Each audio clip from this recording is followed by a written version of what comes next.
शादी के ख्वाब में तेरे हम है पूरे दिल के साथ हाँ दिल के साथ। अरे नहीं है दुनिया नहीं है खुशियाँ नहीं नहीं तेरी बुनियाद, जहाँ चले तू एक कदम चले दो कदम हम तेरे साथ हाँ तेरे साथ हाँ तेरे साथ हाँ तेरे साथ। तेरी मंजिल के है हम सफर, हम है Modi care Modi care Modi care, हम है Modi care Modi care Modi care.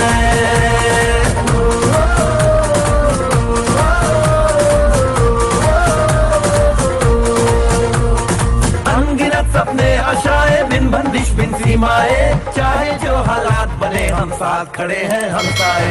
कदम मिलाकर चलने को हम जान हथेली पर लाए, जान हथेली पर लाए हाँ जान हथेली पर लाए।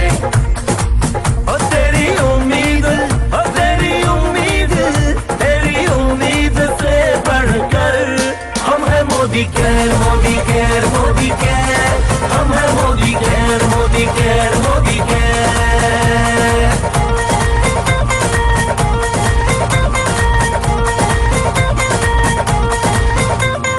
दिल से दिल का बंधन है, ताल से ताल का संगम है, जीतेंगे बाजी ये इरादों में दमखम है। हसरत से बढ़कर मोदी केयर है, चाहत से बढ़कर मोदी केयर है, जुनून से बढ़कर मोदी केयर है, सपनों से बढ़कर मोदी केयर है, परवानों से बढ़कर हम है Modi care Modi care Modi care, हम है Modi care Modi care Modi care.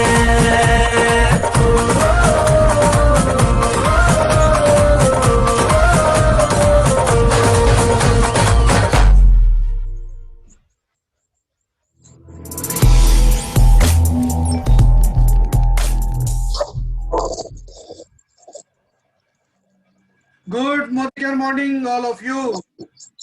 आज हम सब आपके समक्ष उपस्थित हैं इस चीज को लेकर कि जो हमारा जो समय है वो नारी सशक्तिकरण को लेकर।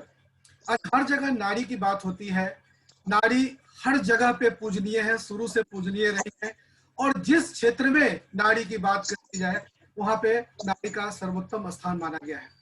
आज जो हमारा कार्यक्रम है इसके लिए हमारे गुरुदेव ने जो पहले से दिशा निर्देश दिया था कि किन किन डेट पे हम लोग किनको आमंत्रित करने जा रहे हैं, तो चीफ गेस्टों के बारे में आप लोगों को जानकारी है कि हमारे कौन कौन गेस्ट हैं जिनका शेड्यूल है। आज निधि रानी मैडम हैं जो पैटर्न डायरेक्टर हैं, उनकी प्रेसिडेंशियल डायरेक्टर उनकी बारी है। उसके बाद 18 तारीख को अमित सिन्हा सर उनकी बारी है, और 20 तारीख को हमारे जो बिहार में मोदी केयर के जनक माने जाते हैं श्री राजेश गुप्ता सर कंचन मैम उनकी बात है। तो आप सबों से कहेंगे कि आप हम लोग के साथ सदा बने रहिए, स्टे ट्यून्ड विद अस, और हम समय नहीं लेना चाहेंगे वैसी हस्ती को आपके बीच आमंत्रित करने के लिए, लेकिन जो परिपाटी है बिना गुरु के ज्ञान नहीं, बिना गुरु के कुछ कार्यक्रम का कुछ आगाज नहीं। तो जोरदार तालियों के साथ हम स्वागत करना चाहेंगे अपने गुरुदेव का, क्योंकि हम जिस प्रथा से आते हैं वो कहा जाता है गुरु ब्रह्मा गुरु विष्णु गुरु देवो महेश्वर गुरु साक्षात परम ब्रह्म तस्मै श्री गुरुवे नमः। तो जोरदार तालियों के साथ स्वागत करिए मोदी के इतिहास लिखने वाले, महज 17 महीने में अपने आप को नेटवर्क इंडस्ट्री का एंड नहीं जानते हुए अपने आप को मोदी केयर के सर्वोत्तम स्थान पहुंचाने वाले, अपने आप को अपना रिकॉर्ड बनाने वाले सबसे और किसी के नहीं, हमारे अपने चहेते सबसे पहले हमारे जो RP sir great great great upline sir का स्वागत करिए, जोरदार ताली के साथ स्वागत करिए। Welcome sir, good Modi care morning. Good Modi care morning all of you.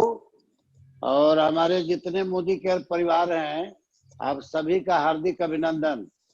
देखिए हम बहुत अंदर से खुश हैं, हमारा पूरा समाज को खुश होना चाहिए कि हमारी घर की बेटियां, हमारी घर की बहू, हमारी घर की पत्नी, सभी को यदि सपोर्ट करके यदि हम आगे बढ़ाने का काम करेंगे तो निश्चित रूप से देश के जो विकास के बात हम लोग करते हैं, लेकिन कहीं न कहीं डिक्टेटरशिप चला करके और महिला को हम लोग रोक लगा देते हैं।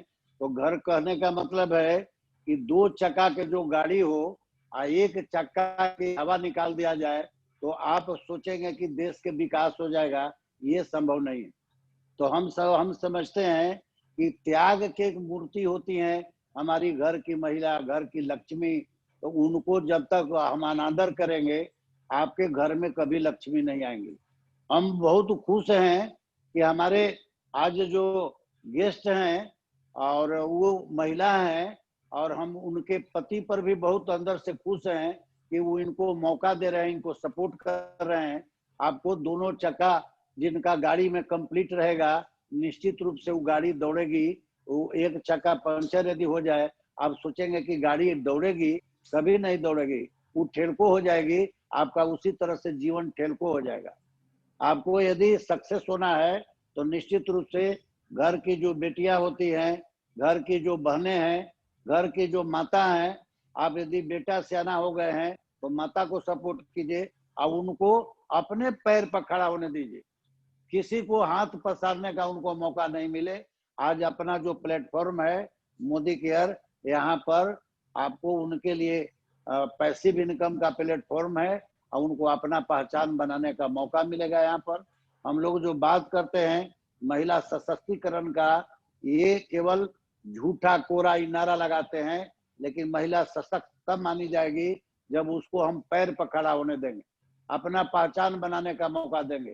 तो हमारे बीच देर नहीं करेंगे, ऐसे महिला आज आ रही हैं जो अपना पहचान खुद बना ली हैं, उनको पति भी इसके लिए हम चाहेंगे कि वो धन्यवाद अपना दिल से देंगे, तो उनको पग पग पर सपोर्ट कर रहे हैं। यदि वो सपोर्ट नहीं करते तो ये आगे नहीं बढ़ती। तो हमारे बीच जो मेहमान हैं, गेस्ट हैं, वो बहुत सक्सेस हैं और आपको बताएंगे, बुलाने के बाद आप देखेंगे कि अपना कहानी बताएंगी कि कैसे इसमें सक्सेस हुए। कहीं ना कहीं हम लोग सोचते हैं कि हम कैसे सक्सेस हो जाएंगे, हमको तो अभी आदमी नहीं मिल रहा है, कैसे ज्वाइनिंग होगा। अरे ये दौर से हर आदमी गुजरता है, क्योंकि आप जहाँ रहते हैं वहाँ के संख्या 95% मिडिल क्लास लोअर क्लास का होता है, और उनका जो सोच है वो सोच आप जानिए रहे हैं, उनका शुरू से माइंडसेट कर दिया जाता है नौकरी का। और अपना ये जो पहचान बनाने वाला नेटवर्क मार्केटिंग में जो मौका मिला है, यहाँ पे लोग को शुरू में पैर खींचने वाला भी लोग बहुत मिलते हैं, मनोबल गिराते हैं। ये सभी उस दौर से गुजरते हैं। तो आपको ऐसा मौका मिलेगा इनको देख करके, आप खुद सोचिएगा कि जब ये कर सकती हैं तो हम क्यों नहीं कर सकते हैं। आप सभी में हम जानते हैं कि आप त्याग की मूर्ति हैं। जब जन्म ली हैं उसी समय से होश संभालने के बाद शुरू से ही आपका त्याग हम लोग देखते हैं। उसका कहीं, इसीलिए देवी आपको कहा जाता है, दुर्गा आपको कहा जाता है, लक्ष्मी कहा जाता है, सारा चीज जो कहा जाता है। क्यों? क्योंकि त्याग की मूर्ति आप हैं। शुरू में बचपन में जब होश संभाली तब पिता भाई सबके सेवा में लग गई, उसके बाद पति के सेवा, उसके बाद फिर बेटा के सेवा, सारा सब पूरा समय जिंदगी आपका त्याग के मूर्ति के रूप में दिखाई पड़ता है।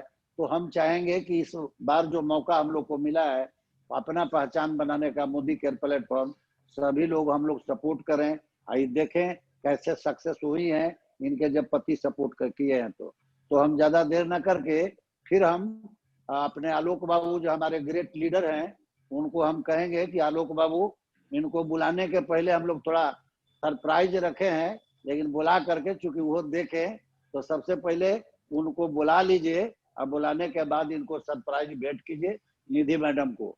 तो हम लोग ग्रेट लीडर अपने हमारे आलोक बाबू को बुलाने के लिए हम लोग आपका भी सहयोग चाहेंगे, क्योंकि ये अभी पहले तो हर आदमी यहाँ अर्जुन के काम है इस गुरुकुल में शिक्षा लेने का, लेकिन आज के डेट में ये अपने बहुत सारा अर्जुन तैयार कर चुके हैं और ये खुद द्रोणाचार्य हैं और प्रतिदिन इसी तरह से 9 बजे क्लास में आ जाते हैं और शिक्षा देते हैं लोगों को।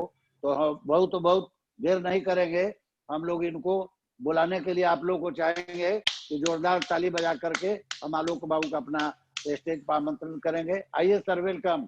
Thank you sir, thank you. आज जिस तरीके से भूमिका दी गई है निधि रानी मैडम की, मेरी इनसे पहली मुलाकात हुई थी सर के यहाँ होली उत्सव था, होली उत्सव कार्यक्रम आयोजन करते हैं हमारे आरपी सर। तो उसी दिन कार्यक्रम था पटना में 6 तारीख को, और इनको स्टेज पे मैंने पहली बार सुनते देखा। सुना किस तरीके से बोल रही थी। जो कॉन्फिडेंस इनके अंदर था उस कॉन्फिडेंस को दाद देना चाहिए। क्योंकि देखिए सबसे पहली बात क्या है कि आज नेटवर्क इंडस्ट्री के बारे में अब तो वो लोग धीरे धीरे जानना शुरू किए हैं, और भारत की सबसे धनी महिला जो नेटवर्क इंडस्ट्री से आती है वो हम लोग खुशकिस्मत है कि और कोई नहीं ना नदर हमारे अपनी गुरु माता सुरेखा मैम है। तो उनके नक्शे कदम पर चलते हुए कि किस तरीके से उन्होंने स्ट्रगल किया, अपने लाइफ को किस तरीके से इस लायक बनाया कि आज भारत की धनी महिला तो है ही, कुछ ही समय में एशिया की सबसे धनी महिलाओं में उनका नाम 1 to 10 में आने लगे, 1 to 100 में आने। तो इससे बड़ी खुशकिस्मती क्या हो सकती है। उन्हीं राहों पर चलने वाली एक और वीरांगना हमारे मोदी केयर से, जिनका नाम है निधि मैम। लेकिन पहले उनको आमंत्रित करने से पहले हम एक छोटा सा उनके लिए एक गुलदस्ता उनके शान में पेश करना चाहेंगे। आप लोग सारे लोगों का ध्यान उस हो जाए उस वीडियो पे। उसके बाद फिर हम मैम को आमंत्रित करना चाहते हैं। हो तेरी हर दुआ आशाएं खिले दिल की, उम्मीदें हंसे दिल की, अब मुश्किल नहीं कुछ भी, नहीं कुछ भी। आशाएं खिले दिल की, उम्मीदें हंसे दिल की, अब मुश्किल नहीं कुछ भी, नहीं कुछ भी।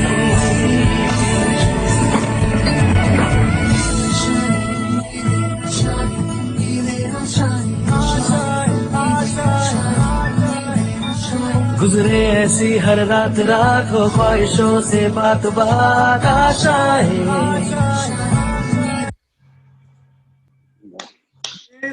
कहा जा रहा है कि अभी जो लॉकडाउन का पीरियड है, इस लॉकडाउन के पीरियड में फिजिकली तो हम लोग एक दूसरे से मिल नहीं सकते हैं, लेकिन निधि मैम हृदय रूपी पुष्प को आपके लिए प्रस्तुत किया है।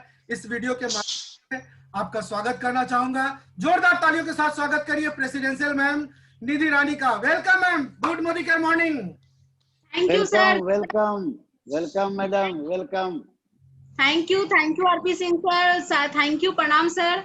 आलोक सर, आपको भी बहुत बहुत थैंक यू इतना अच्छा वेलकम करने के लिए सर। सच में दिल बहुत खुश हो गया, लग रहा है कि मैं भी कुछ हूँ वाकई में sir. Thank you so much sir. कहते हैं कि मोदी केयर में आदमी अर्थ से फर्श पे पहुंचा देते हैं, तो वही चीज है सर। हम लोगों के साथ एक सिंपल सी हाउसवाइफ को कहां से कहां पहुंचा दिए। लाइट ज्यादा आ रहा है क्या सर? हाँ थोड़ा सा ठीक है मैडम, फिर ऐसे कम हो जाएगा।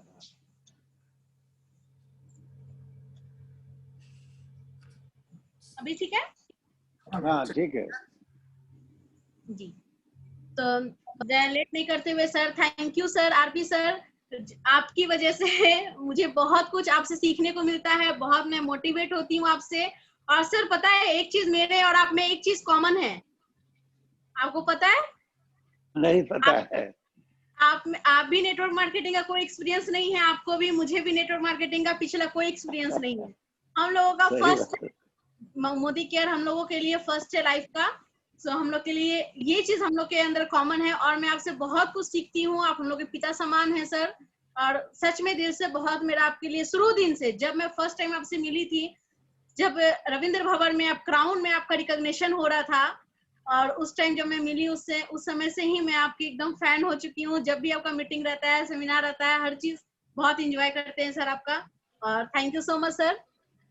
तो हम लोग स्टार्ट करते हैं। जैसे कि मेरा नाम हुआ निधि रानी, और अभी प्रेसिडेंशियल डायरेक्टर लेवल पर हूँ, और बहुत अच्छा लग रहा है बिजनेस को करते हुए। पार्ट टाइम बिजनेस को किए और पार्ट टाइम में करके यहाँ तक पहुँच पाए।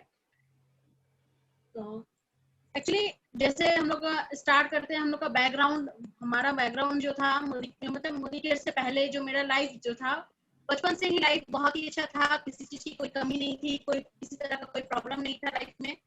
बचपन मेरा बहुत ही अच्छा गुजरा। मतलब मेरी माँ थी, मेरी दादी माँ, जो मुझे इतना मानती थी कि अगर किसी भी चीज पे अगर हम हाथ रखे तो वो मेरे लिए वो अवेलेबल हो जाता था।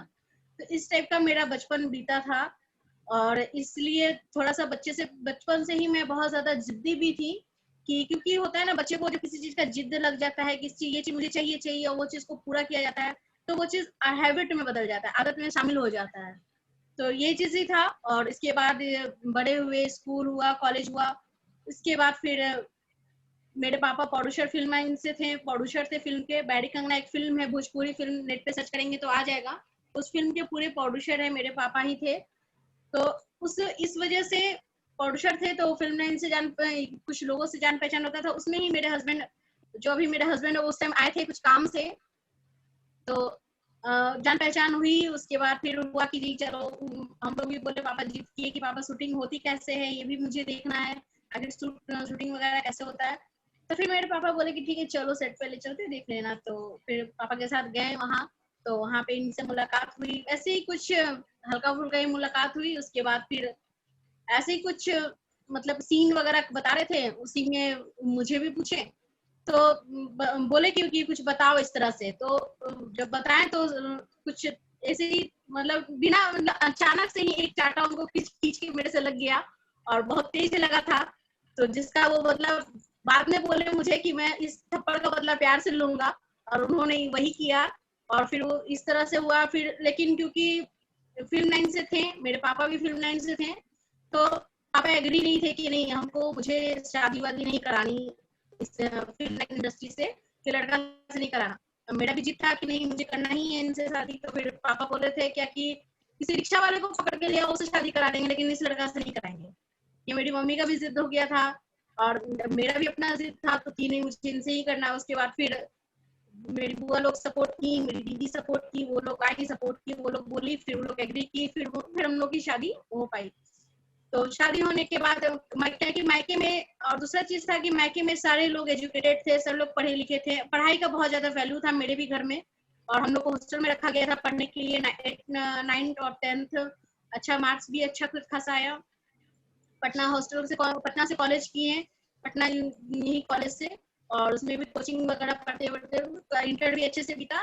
लेकिन फिर हुआ ग्रेजुएशन करने का, और अपने घर में हम देख रहे थे क्या कि मेरे घर में हर कोई तो पढ़ाई कर रहे हैं, हर कोई नौकरी कर रहे हैं, कोई डॉक्टर है तो कोई वकालत में है, कुछ लोग भैया लोग हैं वो लोग इंजीनियरिंग का, सब लोग कहीं ना कहीं पढ़ाई कर रहे हैं। लेकिन मेरी बुआ लोग को देखते थे एमए की हुई है, डबल एमए की हुई है, और वो क्या कर रही हैं, घर में ही काम कर रही हैं, घर का काम कर रही हैं। इस वजह से मुझे अंदर से लगता था कि क्या करेंगे, पढ़ाई कर लो, पढ़ाई करके कुछ करना, वही चौका बर्तन ही है घर में, तो ये करके क्या फायदा। उसके बाद ग्रेजुएशन हम नहीं किए। मेरे पापा भी बोलते रहे नहीं ग्रेजुएशन कर लो, क्या कि क्योंकि मुझे ग्रेजुएशन नहीं करना था कि ग्रेजुएशन इसलिए करे क्योंकि मुझे शादी अच्छे घर में हो, तो मुझे अपना 3 साल बर्बाद नहीं करना है। और हम बोले कि हमको इंटर करने के बाद जॉब करना है, क्योंकि जॉब के लिए हर समय था कि मुझे कुछ करना है, मुझे अपने लाइफ में कुछ करना है। तो मैं इंटर का एग्जाम देने के बाद ही हम जस्ट जॉब पकड़ लिए, जॉब पकड़े, कुछ दिन जॉब किए। जॉब करने के बाद फिर मेरी इनसे शादी हो गई, शादी के बाद भी जॉब किए। और अच्छा एक चीज के लिए थैंक्स है कि ससुराल में लोग कभी मना नहीं किए, वहां पे भी रह करके, मैं मोतिहारी में मेरा ससुराल हुआ, मोतिहारी में रहकर भी जॉब किए। उसके बाद फिर पटना आए, पटना में रह के यहाँ पे एक बजाज कैपिटल कंपनी है, वहां पे मैं जॉब कर रही थी 2009 में, 2008-9 में मैं जॉब कर रही थी। उस टाइम मेरी सैलरी थी 8,000 समथिंग, तो इंसेंटिव वगैरह लेकर के 10,000 तक पहुंच जाता था। तो उस टाइम तो फिर बेबी का आने का टाइम हुआ, तो फिर उस टाइम में मुझे जॉब छोड़ना पड़ा। जॉब छोड़ने के बाद, छोड़ने को तो जॉब छोड़ दिए, बच्चे में लग गए, लेकिन एक अंदर से चिड़चिड़ापन हो गया था कि मुझे कुछ करना है लाइफ में, और हम ये क्या काम कर रहे हैं, मतलब एकदम घर में सिमट के रह गए कहीं, फिर उसके बाद निकलना नहीं, क्योंकि बेबी, फिर प्लान कर रहे थे कि बेबी थोड़ी बड़ी हो जाएगी फिर कुछ करेंगे, क्योंकि मेरे अंदर हमेशा से था ना सर कि हमको कुछ करना है, अपने लाइफ में कुछ तो करना है।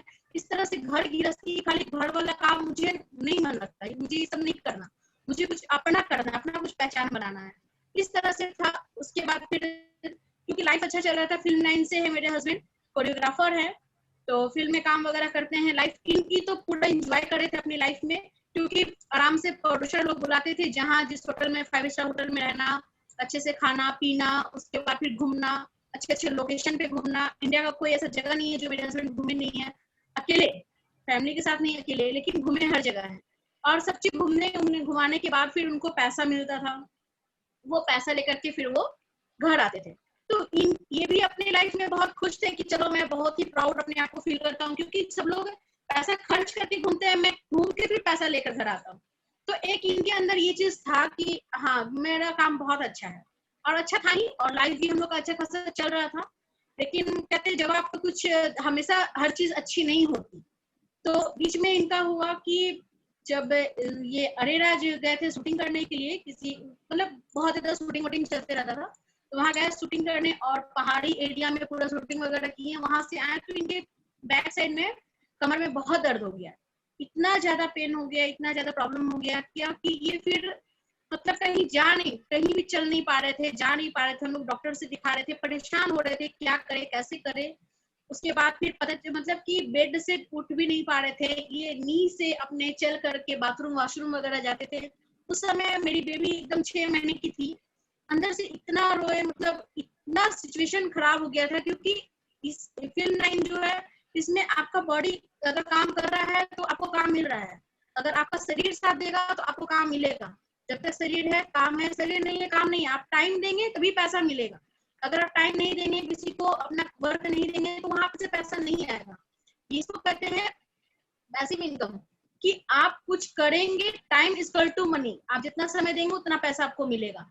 तो इनके साथ वही सिचुएशन था कि इधर वो टाइम दे नहीं पा रहे थे, बिल्कुल चल नहीं पा रहे थे, बहुत बुरी स्थिति थी हम लोगों की। मतलब ऐसी स्थिति हो गई कि मेरे बच्चे को दूध पिलाने के लिए भी हमारे पास पैसा नहीं था, और रेंट के घर में रहते थे।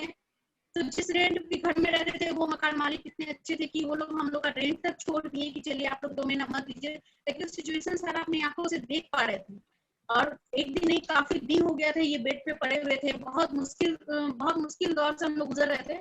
उस टाइम मेरे अंदर एक हुआ कि ऐसा क्या करे, आज इनका शरीर मतलब इस तरह से बीमार पड़े हैं, तो मेरे घर की ये स्थिति है। भगवान करे कभी, क्योंकि डांस कोरियोग्राफी यानी कि एज पे ही हो पाएगा। जब एज खत्म, जब जैसे जैसे एज होती जाएगा, उसके बाद फिर क्या करेंगे, फिर कैसे हमारा घर चलेगा, फिर क्या होगा उसके आगे। बच्चे हैं, बच्चों को पढ़ाना है, लिखाना है, सारा चीज उसके बाद मेरे दिमाग में, मतलब उस टाइम इतना डिप्रेशन में हम आ गए थे ना, सिर्फ सोचते कि कैसे हम लाइफ को कैसे क्या करें। उसके बाद भी फिर हम जॉब किए, जॉब करने के बाद लेकिन नहीं, वो सक्सेस नहीं हो पा रहा था। हम दिन भर काम करते थे, सुबह 9 बजे जाते थे, शाम को 6 बजे आते थे, बच्ची को अपनी मम्मी के पास छोड़ करके जाते थे। आने के बाद भी कितना भी हो, मायका दूसरा ही होता है, कितना भी मायका हो या कुछ भी हो, आने के बाद ही मुझे सुनना पड़ता था, बेटी ऐसे की, बेटी वैसे की, ये की वो की। तो एक अंदर से एक था कि क्या ऐसा करें, था तो कुछ करना है, लेकिन कुछ मिल नहीं रहा था जरिया। क्योंकि एजुकेशन भी इतना नहीं ले लिए कि हम IAS अफसर बन जाएंगे, कुछ भी करेंगे, डॉक्टर भी बन जाएंगे, तो जब तक हम टाइम नहीं देंगे तो पैसा कहाँ से आएगा। तो एक ये चीज था मन में, और इस चीज को लेकर के फिर बाद में हम लोग आपस में बात करते थे, मतलब रिज्यूम बना करके लोगों को देना। फिर दूसरी बेबी का आने का टाइम हो गया, उसको मतलब अनचाहा बच्चा जो था वो, उसको नहीं चाहते हुए भी उसको हम लोग को मतलब ये करना पड़ा। उसके बाद फिर वहां पे से फिर मेरी लाइफ थम गई, और उसके बाद फिर इतना ज्यादा मैं फ्रस्ट्रेट हो गई कि फिर मुझे मतलब कोई अगर ये तो बोलते थे ना कि चलो मार्केट सब्जी लाने या शॉपिंग करने, तो मुझे चिड़चिड़ापन होता था, गुस्सा आता था, मैं कहीं नहीं निकलती थी। और पूरे टाइम घर पे, मतलब किसी से मिलना नहीं, कहीं जाना नहीं, पड़ोस में जाना नहीं, किसी से कोई कांटेक्ट नहीं, कोई कनेक्शन नहीं, कुछ नहीं। मतलब और अपने आप में मतलब इतना सेल्फ मतलब कॉन्फिडेंस इतना लो हो गया था, मतलब 1% भी मेरे अंदर कॉन्फिडेंस नहीं था कि कुछ कर पाए या किसी के साथ फेस कर पाए। यानी यहाँ तक कि फैमिली में भी अगर कोई मुझे बुलाते थे कि किसी फंक्शन में आना, मैं नहीं जाना चाहती थी। क्या फेस करूंगी, सब लोग अपने अपने लाइफ में सेटल है, मैं कहाँ हूँ, मैं कहीं सेटल नहीं हूँ। मतलब अंदर से अपने लिए ही हीन भावना हो गया था। खुद के लिए कोई मतलब अपने लिए होता है ना, जैसे आज मुझे लगता है कि नहीं मैं कुछ हूँ, उस टाइम मुझे कुछ लगा मेरा कोई अस्तित्व ही नहीं है। सिर्फ मेरा सुबह से उठ करके घर का काम करना, फिर रात में सोना, मतलब जैसे एक बाई होती है जस्ट लाइक वही मेरी जिंदगी अभी हो गई है।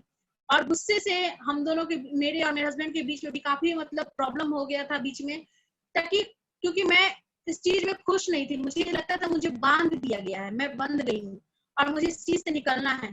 तो कहते हैं ना कि आप जब आप कुछ करना चाहते हैं ना, तो भगवान कहीं ना कहीं से कोई ना कोई रास्ता तो बना ही देते हैं। तो वही मेरे साथ भी हुआ, मुझे कुछ करना था, और बहुत कुछ करने सोचने के बाद भी लास्ट में हम ये बोले कि बच्चों को पढ़ाते हुए, बच्चों को टाइम देते हुए, उसका स्कूल भेजना, स्कूल से लाना, ऐसा कौन सा काम करें कि मेरा बच्चे का स्कूल भी डिस्टर्ब ना हो और हम काम भी कर लें और बच्चों को भी देख लें। फिर मेरे पास एक मेरी दीदी फोन की, बोले क्या तुम टीचिंग लाइन में क्यों नहीं करते हो, पढ़ाओ लोगों को, बच्चों को पढ़ाओ, स्कूल में पढ़ाओ।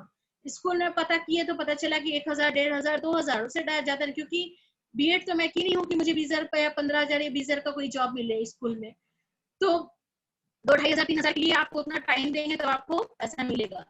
उसके बाद फिर इनसे हम बाकी हम बोले कि काम कीजिए ना, आप हमको एक सेकंड हैंड वो जो गाड़ी आती है मैजिक जिसमें बच्चों को लेके जाते हैं स्कूल, हम बोले कि मुझे वो खरीद दीजिए, हमको ड्राइविंग सिखा दीजिए, हम देखेंगे और बच्चों को स्कूल घर से लोगों बच्चों को पिकअप करके उसके स्कूल ड्रॉप करेंगे, स्कूल से घर लेके आएंगे। इसमें होगा मेरे भी बच्चे चले जाएंगे, बाकी भी बच्चे चले जाएंगे और मुझे कुछ एक्स्ट्रा इनकम हो जाए, क्योंकि इनके काम का कोई भरोसा नहीं है। कभी काम मिला तो पूरे टाइम काम, इतना बिजी रहेंगे कि 3-3 दिन हो जाता है इनको सोए हुए, अपना जूता निकाले हुए। और कभी जब काम नहीं मिलता है तब पूरी तरह से ये घर में रह जाते हैं। जब घर में रहते थे तो घर में भी कोई शांति नहीं रहता था, कि क्योंकि इनको काम नहीं मिलता था तो ये घर में रहते थे, तो ये फ्रस्ट्रेट होते थे। और फ्रस्ट्रेशन में गुस्सा निकलता है फैमिली के ऊपर, किसी भी जेंट्स का वाइफ के ऊपर गुस्सा निकलता है, बच्चों के ऊपर गुस्सा निकलता है। तो घर में रह के भी घर नहीं थे, ये चीज इनके साथ भी हो रहा था, ये चीज भी समझ नहीं आ रहा था। उसके बाद जब हुआ कि कुछ कुछ तो करना है, तो अचानक एक दिन गौरव जी हैं जो मेरे भगना लगते हैं, उनका कॉल आया। उनसे भी कितनी बार हम बोलते जो गौरव जी मेरे लिए कोई जॉब देखिए, तो वो बोलते थे मामी जी बीटा में जॉब है, वहाँ कीजिएगा क्या, हम बच्चों का छोड़ के बीटा जाना पॉसिबल है क्या? कहते थे नहीं ये तो पॉसिबल नहीं होगा। तो उनको भी हम बोले हुए थे, उनके पापा को बोले हुए थे क्या कि जिया जी आप मतलब पेपर वगैरह मतलब न्यूज़पेपर वगैरह में काम करते हैं, हमने मुझे उसमें कोई ऐसा शिफ्ट का मतलब नाइट शिफ्ट का जॉब लगा दीजिए जिसमें कि मैं रात में जब बच्चे घर पे रहते उस समय मैं जॉब करूंगी, फिर मॉर्निंग में आ जाऊंगी। मतलब उनको भी बोले थे। तो कहीं ना कहीं गौरव जी के दिमाग में था कि मामी जी को कुछ करना है, जॉब की जरूरत है। तो अचानक एक दिन उनके पास मोदी केयर जब आया तो वो मुझे फोन किए कि मामी जी पैसा कमाना चाहती हैं कि जॉब काम करना चाहते हैं कि पैसा कमाना चाहते हैं। हमने कहा कि क्या मजाक कर रहे हैं कि जब तक आदमी काम नहीं करेगा पैसा कैसे कमाएगा? तो बोले कि आप बोलिए ना पैसा कमाना है कि काम करना है। हम बोले कि नहीं पैसा तो कमाना ही है। तो फिर वो बोले कि ठीक है हम आते हैं चाय बनाइए। ठीक है, तो हम चाय समोसा मंगाए और वो आने के बाद मुझे पेपर पे कॉपी पे वो मुझे समझाए मोदी केयर। तो जब वो मुझे समझाए तो फिर हम कहे तो मुझे समझ में कुछ नहीं आया, कुछ भी मुझे समझ में नहीं आया, कोई प्लानिंग नहीं हुआ। तो वो बोले क्या कि मामी जी हम लोग की करना क्या है गौरव जी, हमको सीधे सीधे बताइए कि इसमें करना क्या है। तो बोले क्या मामी जी आधार कार्ड पैन कार्ड है आपके पास? हमने हाँ है। तो मुझे सेंड दे दीजिए, हमको फोटो खींच लेंगे मोबाइल से। हमने ठीक है ले लीजिए। हम सोचे कि पहले 2 बार सोचे दे कि ना दे, फिर को लगा कि नहीं देंगे तो ससुराल वाली बात है, जाकर के ससुराल में सबको बोलेंगे कि मम्मी जी को इतना एटीट्यूड है कि आधार कार्ड मांगे तो वो नहीं दी, क्योंकि उसके पहले हम कभी किसी को कुछ दिए नहीं थे। ये भी अपने एक फ्रेंड को लेकर के आए थे जो बेसिस के बारे में मुझे बताया था, लेकिन हम इग्नोर कर दिए। हमने कि नहीं मुझे इसमें कोई इंटरेस्ट नहीं है, और क्योंकि इनको भी कोई इंटरेस्ट नहीं था, नेटवर्क मार्केटिंग से। तो इसके बाद फिर उनको जब हम अपना आईडी वगैरह सेंड दे दिए तो फिर आईडी देने के बाद वो बोले क्या कि बहुत ज्यादा लाइट आ रही है ना मैडम? कोई दिक्कत नहीं है, खाली आपका साउंड थोड़ा जो है ना घरघराहट है ज्यादा उसमें जी, साउंड में थोड़ा प्रॉब्लम आ रहा है। हेडफोन है क्या पास में? हाँ सर है। हाँ तो हेडफोन लगा के बताइए, कोई दिक्कत नहीं। क्योंकि आप जितनी अच्छी बात बता रही हैं, सारी महिलाएं जो भी इस कार्यक्रम को देख रही हैं उनके लिए कितने गर्व की बात होगी, समझने की बात है। क्योंकि जो सिचुएशन है सबों के साथ आता है।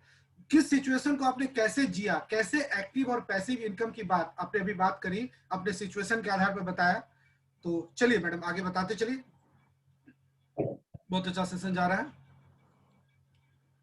जी। बहुत अच्छा, बढ़िया जी, इसके बाद सर जब गौरव जी आए उनको हम आईडी वगैरह दे दिए। तो आईडी देने के बाद फिर मेरे हस्बैंड आए रात में 11 बजे, और 11 बजे आने के बाद जब हम उनको बोले क्या कि ऐसे ऐसे गौरव जी आए हुए थे, हम अपना आधार कार्ड वगैरह दे दिए। ये मेरे पे इतना गुस्सा हुए, रात में ही बहुत ज्यादा गुस्सा किए कि तुम क्यों दी फालतू चीजें, बेकार चीजें, सब कुछ पता नहीं है। मेरा बहुत सारा फ्रेंड लोग किया है, और क्योंकि मेरे हस्बैंड ने स्मार्ट वैल्यू का एमवे का इस सब का इवेंट करते थे, तो इवेंट करते थे तो इनको भी कहीं ना कहीं कुछ जानकारी थी कि ये सब चीज सब दिखावा होता है, ये सब कुछ होता नहीं है, ये सब जेन्युइन कुछ भी नहीं है, ये सब दिखावा है। और ये करने के बाद फिर हम बोले क्या कि ठीक है हम गौरव जी को फोन कर देंगे मॉर्निंग में, वो आएंगे तो फिर उनको मना कर देंगे। तो फिर सुबह गौरव जी को फोन किया, गौरव जी प्लीज मेरा आईडी वगैरह लगाइएगा नहीं। मामा जी बहुत नाराज हो रहे हैं। गौरव जी बोले मामी जी आईडी तो हम रात में ही लगा दिए, हम आते हैं मिलने मामा जी। समझे? ठीक है आइए। गौरव जी आए, जितेंद्र सर को लेकर के जितेंद्र सर आए, मोदी सर का प्रोडक्ट का डेमो दिखाएं।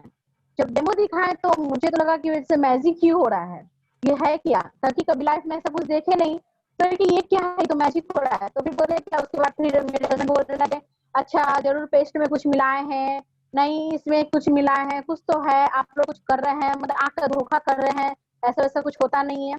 मतलब इनको बहुत खिंचाई की है जितेंद्र सर का, पूरी तरह से उनका खिंचाई की है। वो बेचारे स्माइल कर रहे थे और डेमो दिखा रहे थे, स्माइल कर रहे थे, दिखा रहे थे। फिर हम बोले, फिर उन सबके सामने ही हम इनको बोले कि आखिर हम कुछ तो करते नहीं है, वैसे भी आप बोलते हैं, हमेशा ताना देते रहते हैं कि करती तो कुछ हो नहीं, करना तो कुछ है नहीं, सिर्फ दिन भर बैठे टीवी देखना है।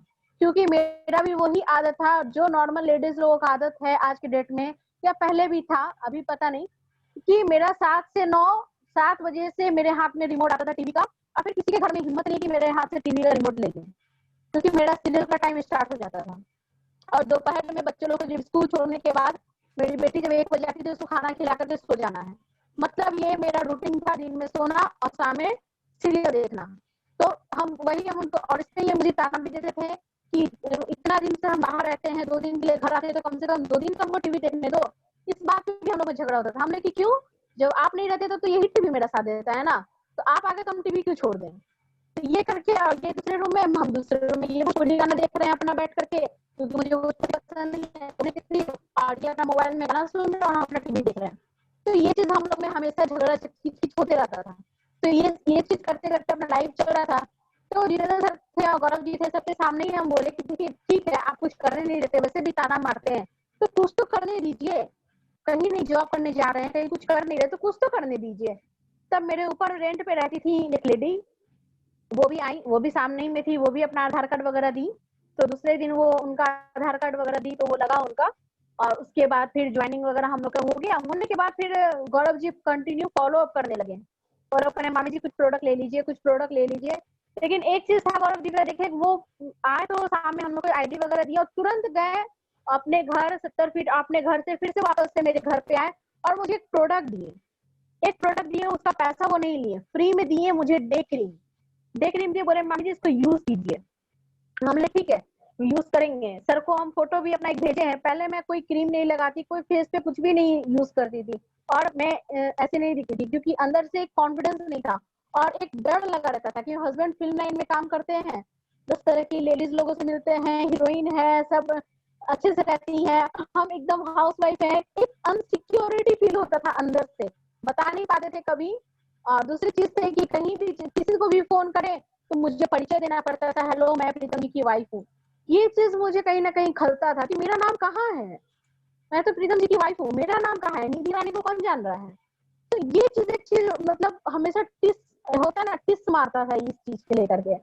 तो फिर जब इस तरह से गौरव जी आए, प्रोडक्ट वगैरह दिए, प्रोडक्ट लिए, फिर वो फ्री में ही दे के गए थे। एक दिन लगाए, पसंद नहीं आया, पूरे फेस को फिर से वापस साबुन से धो लिए, क्योंकि फेस वॉश वगैरह यूज करते नहीं थे, सोप यूज करते थे नॉर्मल।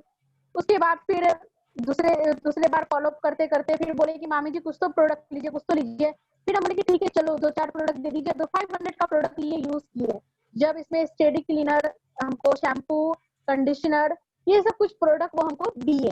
जब वो प्रोडक्ट दिए तो उस प्रोडक्ट को यूज करना स्टार्ट किए, प्रोडक्ट यूज किए, मुझे प्रोडक्ट अच्छा लगा। फिर उनका लॉयलिटी का उस समय शायद स्टार्ट था, लॉयलिटी स्टार्ट हुआ तो हम मुझे आकर के बोलने लगे मामी जी प्रोडक्ट ले लीजिए, 2500 का प्रोडक्ट लेंगे ना तो ये लॉयलिटी है, 6 महीने लेंगे तो 7वें महीने आपको फ्री मिलेगा। हम लेके कि ठीक है। तो इनको बोले ये एकदम एग्री नहीं लेना है, फालतू का पैसा बर्बाद नहीं करना, ये नहीं करना, वो नहीं करना। हम बोले आप हमको 2500 रुपए दीजिए, कर्ज दीजिए, हम आपको रिटर्न कर देंगे। ये बोले क्या कि ठीक है अगर वैसा है तो तुम चलो। तो फिर ये साथ में मेरे साथ गए डीपी में और 2500 का प्रोडक्ट खरीद करके लाए, और यकीन नहीं करेंगे सर, 2500 का प्रोडक्ट खरीद के लाए, उसको 3000 में सेल कर दिए उसके दूसरे ही दिन। मतलब एक भी प्रोडक्ट हम अपने पास रखे नहीं, और सारा प्रोडक्ट एमआरपी पे सेल की, क्योंकि मुझे तुम्हें जानकारी नहीं थी कि डीपी प्राइस है और डीपी प्राइस में ही लोगों को देना है। सामने वाले से आधार कार्ड लेकर के मैं एमआरपी पे प्रोडक्ट सेल कर दी, और सेल करने के बाद 2500 रुपए ला करके इनको दे दिए। उसके बाद हम इनको बताएं कि देखिए 2500 का दिए ना, हम आपको 3000 रुपए दे रहे हैं।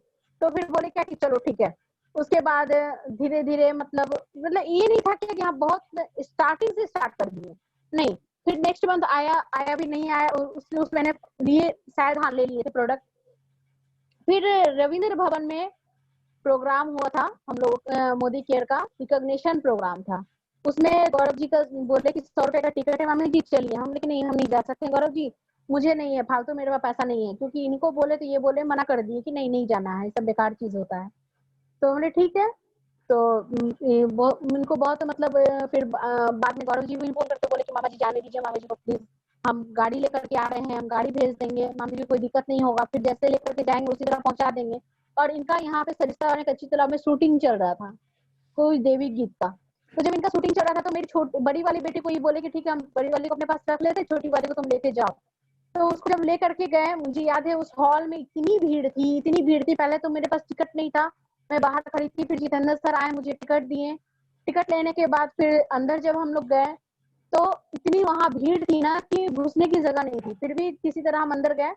अंदर जाने के बाद हम बोले क्या कि गौरव जी हम यहाँ नहीं रह सकते, खड़े नहीं रह सकते इतनी भीड़ में, इतना छोटा बच्चा को लेकर के इतना पेशेंस मेरे पास नहीं है, हमको जाने दीजिए घर। तो वो मेरे पास हाथ जोड़ के रिक्वेस्ट करने लगे, प्लीज मामी जी प्लीज रुक जाइए, प्लीज रुक जाइए, आप कैसे जाइए अकेले बाबू को लेकर के, हम आपको छोड़ देंगे, कुछ देर रुक जाइए। हमने ठीक है, कुछ देर रुके। और रुकने के बाद मुझे याद है आरती सर वहां बैठे हुए थे, सोनी मैम बैठी हुई थी, और उनके बगल में एक लड़का बैठा हुआ था। वो बच्चा वहां से उठ गया, वहां से हट गया और मुझे वो सीट दे दिया। एकदम सोनी मैम के बगल में हम बैठे थे, मुझे नहीं पता था कि कौन है लेडी, लेकिन हाँ लग रहा था कि चलो बैठे, और एकदम आगे में सर के साथ ही बैठे। उसके बाद मीटिंग देखते कैसे, क्योंकि मेरी मजबूरी थी, मैं जा नहीं सकती थी, क्योंकि जाएंगे तो गौरव जी लेके जाएंगे तभी जाएंगे, अकेले बच्चे को लेके जाना पॉसिबल था नहीं। बोले कि जिस गाड़ी से लेके आओ उसी से लेके जाएंगे आपको। हमने ठीक है। और जब देखे कि प्लेटिनम का रिकॉग्निशन हो रहा है, सारे लेवल का रिकॉग्निशन हो रहा है, तब तक मुझे ये समझ में नहीं आ रहा था कि ये नेटवर्क मार्केटिंग है, ये है क्या, रिकॉग्निशन क्या होता है, प्लेटिनम क्या होता है, प्रेसिडेंशियल क्या होता है, मुझे ये सब समझ में नहीं आ रहा था। तो फिर उसमें हम देखे प्लेटिनम में अमित सर को देखे। अमित सर का नाम सुने हुए थे, उस टाइम तक हम मिले नहीं थे अमित सिन्हा सर से, नाम सुने हुए थे कोई अमित सर हैं। उसके बाद प्लेटिनम में उनका नाम आया, वो गए अपना नाम बताएं कहाँ से है वो बताएं। फिर प्रेसिडेंशियल आया, फिर क्राउन में देखे कि मेरे बगल से लेडी उठ के जा रही है, वो क्राउन में खड़ी हो रही है, उनके ऊपर बड़ा सुंदर सा ताज पहनाया गया, मुझे इतना अच्छा लगा वो चीज। उसके बाद में फिर मुझे कुछ याद नहीं है। फिर उसके बाद सुलेखा मैम आई। सुलेखा मैम आई, जब उनको मैं सुनी वो जब अपने बारे में बता रही थी, सुलेखा मैम बता रही थी, जब वो अपने हस्बैंड के बारे में बताई थी, उनकी आंखों से आंसू गिर रहे थे, और उनको सुन के मेरी आंखों से आंसू गिर रहे थे, क्यों नहीं पता मुझे। और उस भीड़ में उसके बाद सुलेखा मैम को सुनने के बाद जब सारे लोग सुलेखा मैम स्टेज पे एक जगह बैठ गई, सारे लोग जाकर के भीड़ में उनके साथ फोटो क्लिक करवा रहे थे। उस भीड़ में मैं भी गई, लेकिन मैं फोटो खिंचवाने नहीं गई थी, उनसे ये पूछने गई थी कि मुझे सपोर्ट कोई नहीं करेगा मैम, मैं कैसे करूँ काम। वो उन्होंने मुझे ये बात बोला कि आप अकेले करो, तुम अकेले करो, आज कोई सपोर्ट नहीं कर रहा है, एक दिन सब तुम्हारे साथ होगा।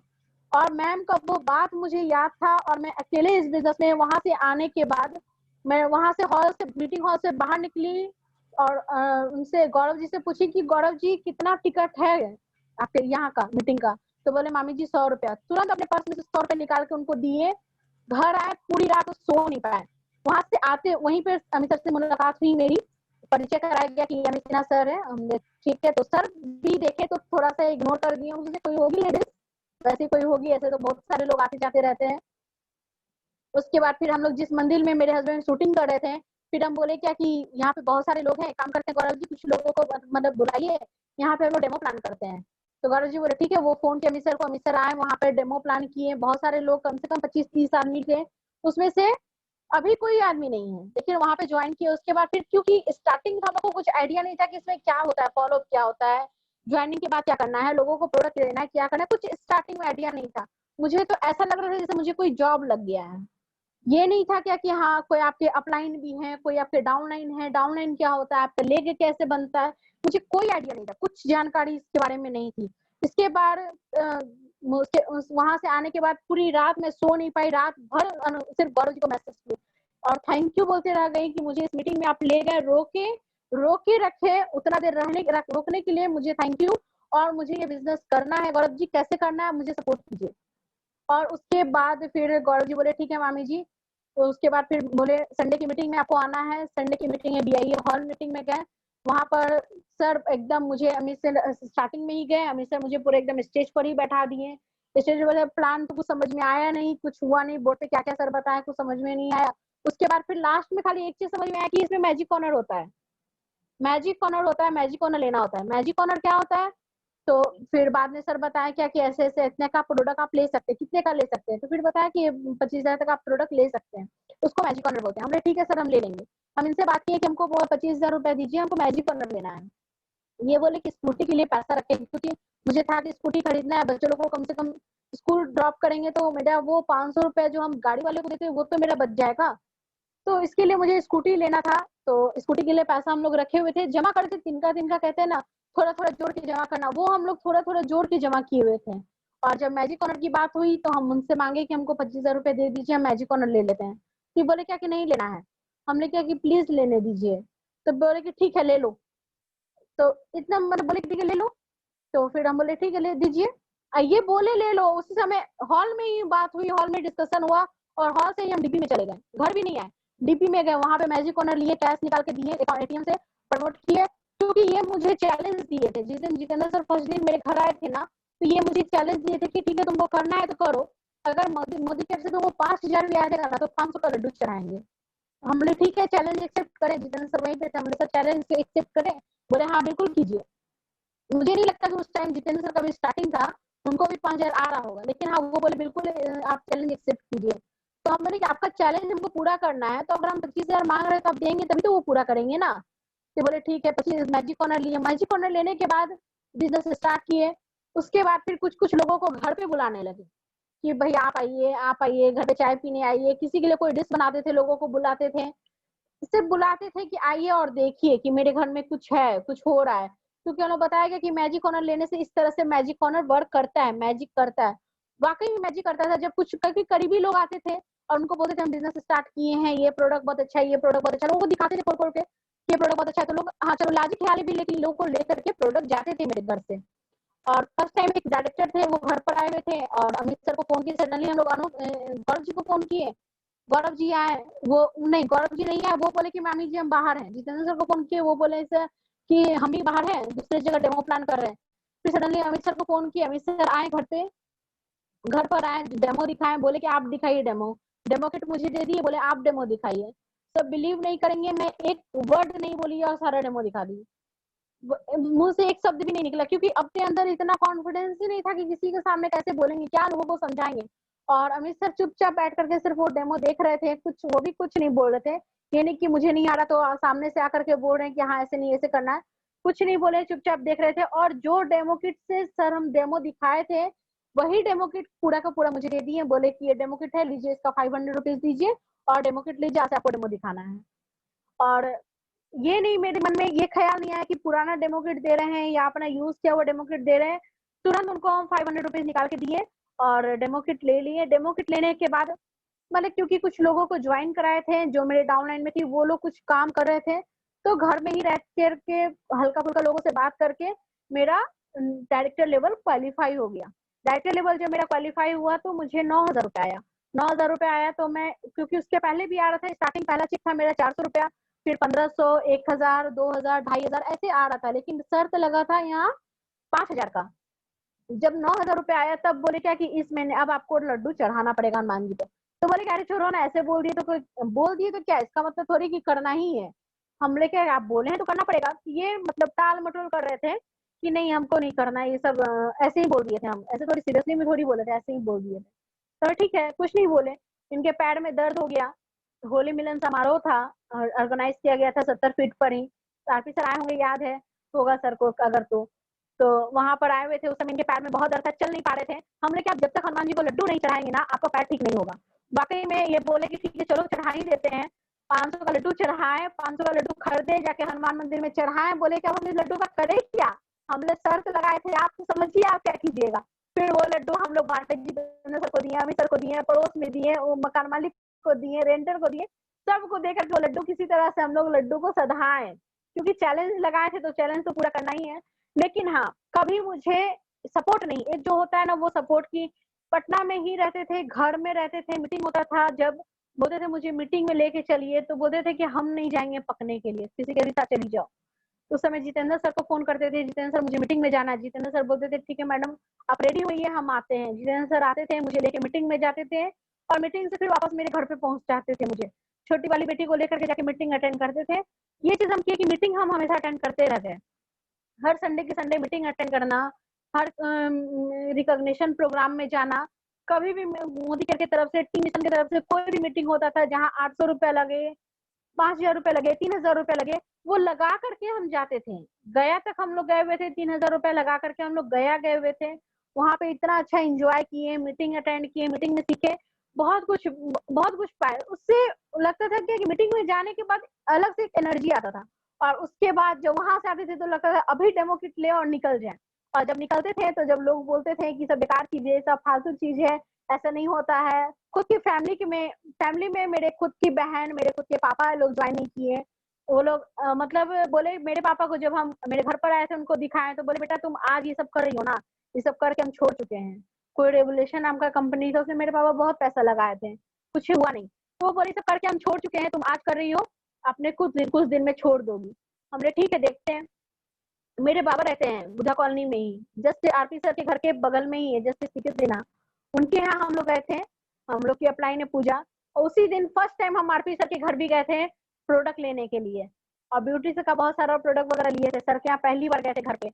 तो उस दिन जब उनको डेमो दिखाए थे, जब अपने बाबा को, खुद के बाबा को, जो उनको बहुत मानते थे क्योंकि घर की पहली पोती, बड़ी पोती हम है, तो मुझे काफी ज्यादा मानते थे वो। तो वहां गए, उनसे बात किए, तो बात दिखाया उठाया, तो फिर वो घर आने के वहां कुछ नहीं बोले क्योंकि मेरे साथ मेरी अपलाइन थी। घर आने के बाद मुझे फोन किए, बोले कि बेटा मेहमान का काम नहीं चल रहा है क्या? हमने कि नहीं बाबा ऐसा नहीं है, काम तो चल रहा है। फिर बोले क्या कि तुमको जॉब वॉब चाहिए तो तुम वैकेंसी निकल रहा है, तुम फार्म भरो, सचिवालय में भरो, कोर्ट में भरो, कहीं भी भरो, पैरवी हम कर देंगे, तुम्हारा नौकरी हम लगवा देंगे। अगर तुमको नौकरी की पैसे की जरूरत है हम नौकरी लगवा देते हैं। हम कुछ नहीं बोले, बोले बाबा ठीक है, सब कुछ ठीक है। उस दिन मेरे मन में बैठ गया और आज तक बैठा हुआ है। उसके बाद हम अभी तक उनके यहाँ नहीं गए कि जब तक महीने का मेरा 1 लाख इनकम नहीं होगा हम उनके यहाँ नहीं जाएंगे।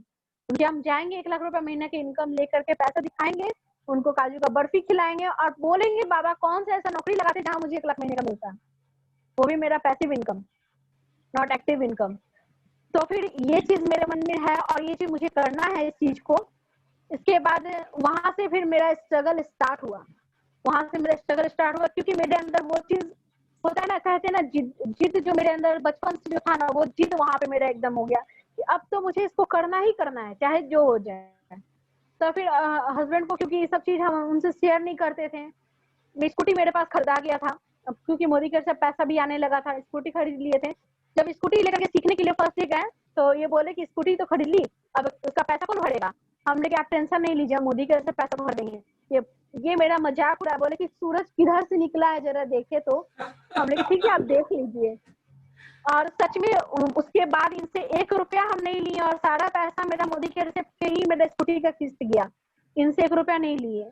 उसके बाद फिर स्कूटी सीख रहे थे, तो ये मुझे मतलब उतना होता है ना कि सिखा दो, चलो कोई काम कर रही है तो सीख ले। मात्र 6 दिन मुझे टाइम दिए थे स्कूटी सीखने में। उसके बाद मुझे पैदल बैग लेकर के, क्योंकि हम लोग को मोदी केयर में बताया जाता है मीटिंग में कि 2 बैग लेके चलिए, एक में डेमो किट होना चाहिए, एक में प्रोडक्ट होना चाहिए। क्योंकि मीटिंग अटेंड करते थे तो ये सब चीज मुझे आइडिया था कि करना क्या है। अभी भी मुझे आइडिया कि क्या क्या करना है इसमें हमको मोदी केयर में सक्सेस होने के लिए। तो 2 बैग लेके हम हमेशा चलते थे दोनों हाथ में, और पैदल अपने घर से, मेरा घर यहाँ है जहाँ जय महोत्सव हॉल, घर देख रहे होंगे, जय महोत्सव हॉल के और आगे, वहां से सरिस्ताबाद 70 फीट, ये सब जगह हम पैदल जाते थे दोनों हाथ में बैग लेकर के, एक में प्रोडक्ट और एक में डेमो किट। और क्योंकि जाते तो थे, घर से निकलते थे, मुझे लेकिन पता नहीं होता था कि हम जाएं किसके पास, क्योंकि मेरे पास लिस्ट नहीं होता था कि मुझे किसके पास, क्योंकि जितने भी रिलेटिव है सबसे हम बोल चुके थे, सब लोग मना कर चुके थे। तो मेरे रिलेटिव में जाने का कोई ऑप्शन, मेरे सगे मामा पटना में रहते हैं, वो नहीं करते हैं मोदी केयर, मेरे खुद के पापा नहीं करते हैं मोदी केयर, मेरे खुद के बाबा नहीं करते हैं मोदी केयर। हाँ, मेरी बुआ ज्वाइन की, बाद में जब बुआ आई उनको बताया, देखा है डेमो, तो मेरी बुआ ज्वाइन की, उसके बाद मेरी दीदी ज्वाइन की, बाद में मेरे सीनियर डायरेक्टर होने के बाद। और उस टाइम क्योंकि मेरा डायरेक्टर हो गया था, मेरे नीचे से जो टीम काम कर रही थी वो भी डायरेक्टर हो चुकी थी, तो अब मुझे होना था सीनियर डायरेक्टर। और 16 तारीख को अमित सर का फोन आया कि निधि जी अगर आप सीनियर डायरेक्टर अपना क्वालिफाई कर लेती है ना, तो आपको कम से कम 15 से 16 हजार रुपया महीने का आ जाएगा। तो ये बात उनका हमको मेरे अंदर बैठ गया और मुझे लगा कि नहीं, मुझे काम करना है, अब चाहे जैसे करना है मुझे काम करना है। और मैं बच्चों को, मेरी बच्ची छोटी, उस समय 3 साल की थी छोटी वाली, और बड़ी वाली 5 साल 7 साल की थी, तो दोनों को घर में छोड़ के, घर में सवेरे खाना बना करके और रख करके बाहर से लॉक करके और फिर निकलते थे और जा करके काम करते थे। काम करके आते थे शाम में आने के बाद फिर देखते थे तो जैसे खाना बना के रखे वैसे ही पड़ा हुआ है। दोनों टीवी देखने में मस्त है, पढ़ाई हो रहा था ना कुछ, सिर्फ टीवी देख रही थी और ना खाना निकाल के खाती थी। बच्चों को खाना निकाल के खिलाना पड़ता है। तो ये मतलब मैं तो स्ट्रगल कर ही रही थी, यहाँ मेरे बच्चे भी स्ट्रगल कर रहे थे। और घर में उसमें उसी दौरान होता था, कभी खिड़की से बिल्ली घुस गई घर में तो रोना स्टार्ट, पूरा रोना धोना स्टार्ट। फोन करती थी मम्मी बिल्ली घुस गई है, हम क्या करें। तो किसी तरह से मकान मालकिन को फोन करते थे, भाभी पुलिस को चेक कीजिए। तो वो आती थी, क्योंकि मुझे आते आते, क्योंकि पैदल में मेरे आते आते बहुत टाइम लग जाता था। और मुझे इस बात का भी गुस्सा आता था कि स्कूटी मेरे घर में लगा हुआ है और हम पैदल मोदी का बिजनेस कर रहे हैं, पैदल लोगों से बोल करके मतलब काम कर रहे हैं। और उस पूरे महीने में पैदल ही काम करके 1-1 रुपए का प्रोडक्ट, मुझे 100 रुपए का भी प्रोडक्ट ऑर्डर मिलता था तो वो 100 रुपए का मैं जाकर उसमें बिल कराती थी कि मेरा बिल ही बढ़ेगा। तो एक अंडर आई क्रीम का ऑर्डर मिलता था, वो अंडर आई क्रीम का ऑर्डर देने के लिए मैं अपने घर से लाइफ डेथ सेंटर जहाँ पर है वहां जाकर के अंडर आई क्रीम दिया करती थी 136 रुपए का। वो चीज मैं अपने बच्चों को घर में बंद करके ये चीज करने लगी। करते हुए उस महीने वाकई मेरा सीनियर डायरेक्टर क्वालिफाई हुआ और मेरे हस्बैंड भी कुछ हेल्प किए। जब उनको ब्लैकमेल किए, धमकी दिए कि अगर आप नहीं करेंगे ना तो हम छोड़ के कहीं चले जाएंगे, हम घर में ही नहीं रहेंगे। जब मेरा कोई वजूद ही नहीं है, मेरा कोई वैल्यू ही नहीं है तो रह के क्या फायदा। आप इतना, आपका सर्किल है और आप कुछ करते नहीं है। तब फिर मोतिहारी में भी ये 2-3 आदमी का बिल कराए थे, 2-3 हजार का, 5 हजार का, ऐसे समथिंग ये बिल कराए थे। और इस तरह से करके मेरा सीनियर डायरेक्टर क्वालिफाई हुआ। उसके बाद मुझे आया 15,000 रुपया। जब मुझे 15,000 आया और मेरा सीनियर डायरेक्टर क्वालिफाई हुआ, बीआईए हॉल में मेरा रिकॉग्निशन हुआ। उस समय मुझे इतना मतलब रिकॉग्निशन तो डायरेक्टर में भी हुआ था। और क्योंकि ये मतलब इतना ज्यादा मतलब मुझे बोले हुए थे कि बेकार चीजें, फालतू चीजें, तो ये डायरेक्टर में आ नहीं रहे थे स्टेज पे। लेकिन मुझे स्टेज से बोलना पड़ा उत्तम सर को कि सर प्लीज मेरे हस्बैंड को भी बुला दीजिए, वो नहीं आ रहे हैं। तो फिर उत्तम सर बोले क्या कि वैकेंसी में कोई हस्बैंड है, मस्ती मजाक भी किए और फिर में ये आए। तो उस समय ये आए। उसके बाद सीनियर डायरेक्टर का रिकॉग्निशन हुआ। रिकॉग्निशन इतना अच्छा पार्ट है ना कि जो भी आप थकावट है ना, वो आपका थकावट कहीं ना कहीं खत्म हो जाता है। तो वो जो पैदल चल के जो स्ट्रगल करके काम कर रहे थे ना, वो अपने बच्चों को जब हम लेकर के गए थे रिकॉग्निशन में ना, तो वो मेरी बेटी बोल रही थी मम्मा तुमको बंद करके ये काम करती थी, इतना अच्छा काम है कि तुमको माला पहनाया गया, कितना अच्छा लगा, हम लोग को फूल मिला। मेरी बड़ी वाली बेटी बोल रही थी नहीं मम्मा करो, इस काम को करो, बहुत अच्छा काम है। उसके बाद बोले बेटा तुम लोग सपोर्ट करोगी तो हम करेंगे। बोले हाँ मम्मा सपोर्ट करेंगे, हम खाना निकाल के खाएंगे। उसके बाद से फिर मेरी बेटी लोग अपने से खाना निकाल के खाने लगी। जब वो लोग देखी कि हाँ मम्मा क्या कर रही है, उसके बाद फिर जब हुआ कि अब काम तो करना ही है, फाइनली काम करना है, तो स्कूटी लेकर के निकले। साइकिल सिखा तो दिए थे, हल्का फुल्का साइकिल तो पहले चलाते ही थे, कॉलेज साइकिल से करते थे, तो कहीं बैलेंस वगैरह बनता रहा। लेकिन फिर दिन इतना मतलब मुझे अंदर से गुस्सा आया, मैं रो रही थी घर में कि मेरा हाथ पूरा दर्द कर रहा है, लहर दे रहा है, पूरा हाथ रेड हो गया है और मेरा स्कूटी घर में पड़ा हुआ है। हम घर में मकान मालकिन को बोले कि भाभी हम आ रहे हैं। स्कूटी निकाले, वो बोले कि आप जा कहाँ रही है स्कूटी लेके, आप सीखी नहीं तो कहाँ जा रही है। हम बोले कि भाभी आज हम सीख करके आएंगे, टेंशन नहीं लीजिए। और उस दिन लेकर के निकल गए, भगवान से प्रार्थना किए भगवान या तो आज हमको स्कूटी सिखा दो और नहीं तो सुनिए से उठा दो, दो में से एक ही काम करो। और वो स्कूटी लेकर के हम निकल गए बाईपास से, पूरा बस स्टैंड स्कूटी चला करके हम आए। उस दिन जो मेरे अंदर जो वो हल्का फुल्का जो डर था ना, वो डर मेरा खत्म हो गया। और उस दिन से फिर हम स्कूटी लेके निकलना स्टार्ट किए, स्कूटी लेके निकलना स्टार्ट किया। और जितना भी जो भी सीनियर एक्टर होने के वक्त जितने भी लोगों को हम प्रोडक्ट दिए थे, नेक्स्ट मंथ से कोई प्रोडक्ट नहीं लिए। सारे लोग मना कर दिए कि नहीं मुझे प्रोडक्ट नहीं लेना, सब अपना अपना रीजन देने लगे, अपना अपना ये करने लगे और वो लोग प्रोडक्ट लेने के लिए मना कर दिए। फिर नेक्स्ट मंथ भी मुझे क्वालिफाई करना था, अब क्या करें। फिर अननोन लोगों से बात करने लगे, हर हमेशा अननोन लोगों से ही, किसी दवा की दुकान में जाके बात करें, किसी पार्लर में जाके बात करते थे, जस्ट डायल से नंबर निकालते थे पार्लर का। और लोग पार्लर में जाके बोलते थे, 4 पार्लर जाते थे तो 2 बोलती थी बेकार चीजें, फालतू चीजें, ऐसे वैसे 10 तरह की चीजें। फिर मीटिंग में जाते थे, मोटिवेट हो जाते थे, फिर फील्ड में जाते थे तो कहते हैं ना एक बैलून को फुला दीजिए, और फिर मार के फील्ड में निकला तो उसने एक पिन मार दिए, सारा हवा निकल गया। फिर वही होता था, फिर घर आते थे, फिर रोने लगते थे कि क्या काम कर रहे हैं। एक दिन अमित सर को बहुत गुस्से में फोन किए, सर हम क्या कर रहे हैं, हम फालतू का काम कर रहे हैं, सब क्या है, कुछ नहीं होता ऐसा वैसा, उनको भी बोले। तो फिर अमित सर बोले कि रिलैक्स होइए, रिलैक्स होइए, आपको एक वीडियो भेज रहे हैं, आप उसको देखिए। फिर वो वीडियो भेजे, उस वीडियो को जब देखने के बाद फिर लगा कि नहीं इसको करना चाहिए, किया जा सकता है। और फिर करें भी क्या, इसके अलावा मेरे पास ऑप्शन भी क्या था। जॉब कोई कर नहीं रहे थे, एजुकेशन इतना नहीं था कि कोई बड़ा सा जॉब कर ले, या पैसा भी इतना नहीं था कि कोई बड़ा सा बिजनेस तैयार कर ले, कोई बिजनेस कर ले। तो वैसा कुछ था नहीं। और हस्बैंड का मुश्किल से 10 दिन भी मेरे साथ ये नहीं रहते थे। अगर एक दिन के लिए आए, फिर दूसरे दिन रात को 2 बजे फोन आ गया, आपको यहाँ सेट पे आना है। मतलब 10 दिन एक साथ हस्बैंड वाइफ कैसे रहते हैं ये मुझे कुछ पता नहीं था उसके पहले, क्योंकि शादी जिस दिन मेरी शादी हुई थी उसके दूसरे दिन ही सिलीगुड़ी चले गए थे, कम से कम महीना दिन वहाँ काम करके फिर वो वापस आए थे। तो ये चीज भी एक हम लोग में था कि कभी एक दूसरे के साथ रह नहीं पा रहे थे। दूसरा चीज है कि जब फील्ड में निकलते थे तो लोग मना कर देते थे, मना करते थे, अनोन लोगों से बात करने लगे। तो अनोन लोग जो है ना जल्दी विश्वास, अपने लोग नहीं विश्वास करते लेकिन अनोन लोग जल्दी विश्वास करते हैं। एक पार्लर है, वहाँ पार्लर में गए, उनको बताया, वो यकीन की, बोली ठीक है मैडम हम करेंगे। फिर वो मुझे एक ले गई दुकान में, वहाँ दुकान में एक दुपट्टा खरीदने के बहाने हम लोग दुकान में गए, वहाँ दुकान वाली को बताया, समझाए, कम से कम उनके दुकान में हम 5 बार गए होंगे। तो वो एक बार मुझे आईडी दी और जब जाते थे तो वो छिप जाती थी, क्योंकि मुझे पता था ये लेडी बहुत तेज है, बोलने बोलने बहुत तेज है, अगर इनके साथ काम करेंगे तो कुछ तो मतलब मेरा बढ़ेगा। और उसके बाद फिर जब उनके साथ काम करने लगे, उनको जब जब आईडी दी, उनके साथ काम करने लगे, तो जो पार्लर वाली लेके गई थी वो पार्लर वाली एकदम ये हो गई, शांत हो गई, वो बिजनेस फिर नहीं करने लगी।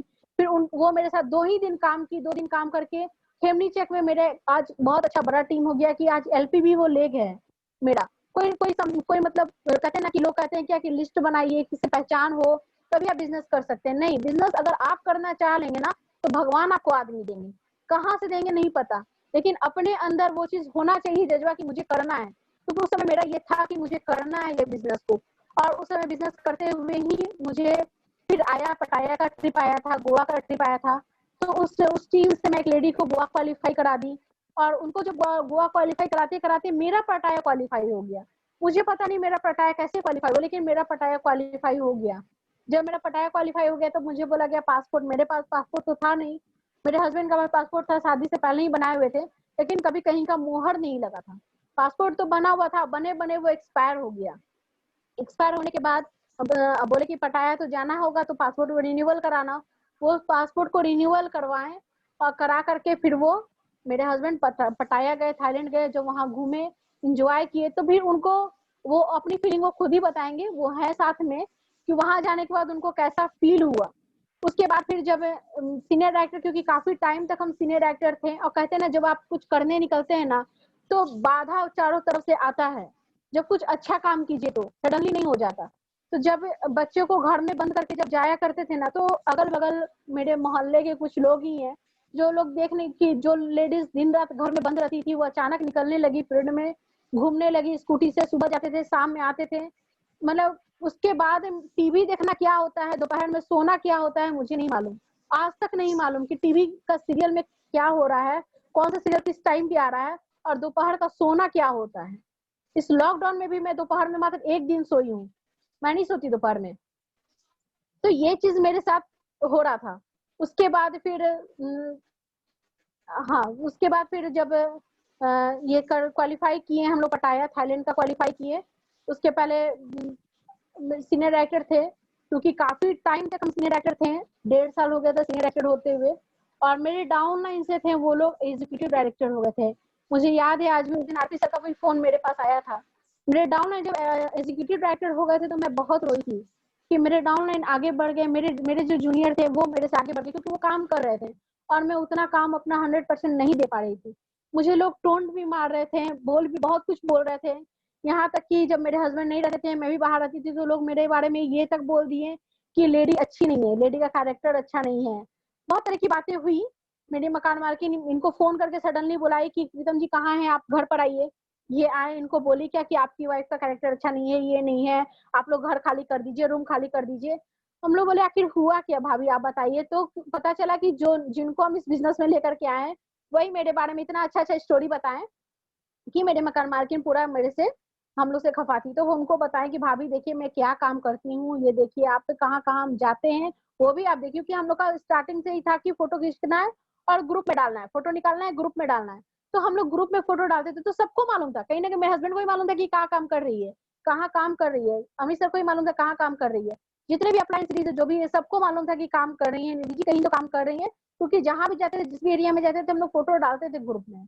तो ये चीज है। तो फिर नीचे मकान मालकिन को समझाया, बहुत बताया, सब चीज बताने के बाद फिर हम, मुझे लगा कि नहीं, मुझे ये बिजनेस नहीं करना। जब मेरा कुछ है ही नहीं, मेरे ऊपर ही दाग लग रहा है, तो बिजनेस करके क्या करेंगे, पैसा कमा कर ही क्या करेंगे। तो हम बोले कि हम नहीं करेंगे, हम छोड़ने के लिए भी बात कर दिए थे, इनसे भी बोल दिए थे हम नहीं करेंगे।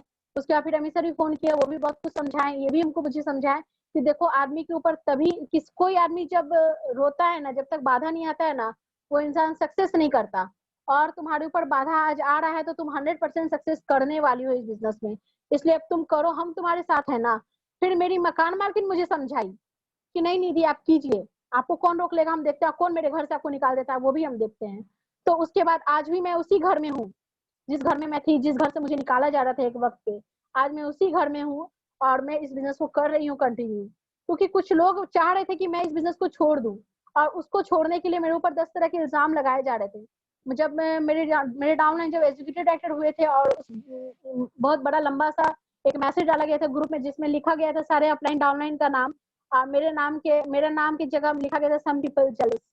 तो उस दिन बहुत रोए थे, हमेशा कोई फोन किया, सर मैं जेलिस नहीं हूँ, मैं 1% भी जेलिस नहीं हूँ। तभी सर बोले आप टेंशन नहीं लीजिए, जो जैसा करेगा उसके साथ वैसा होगा।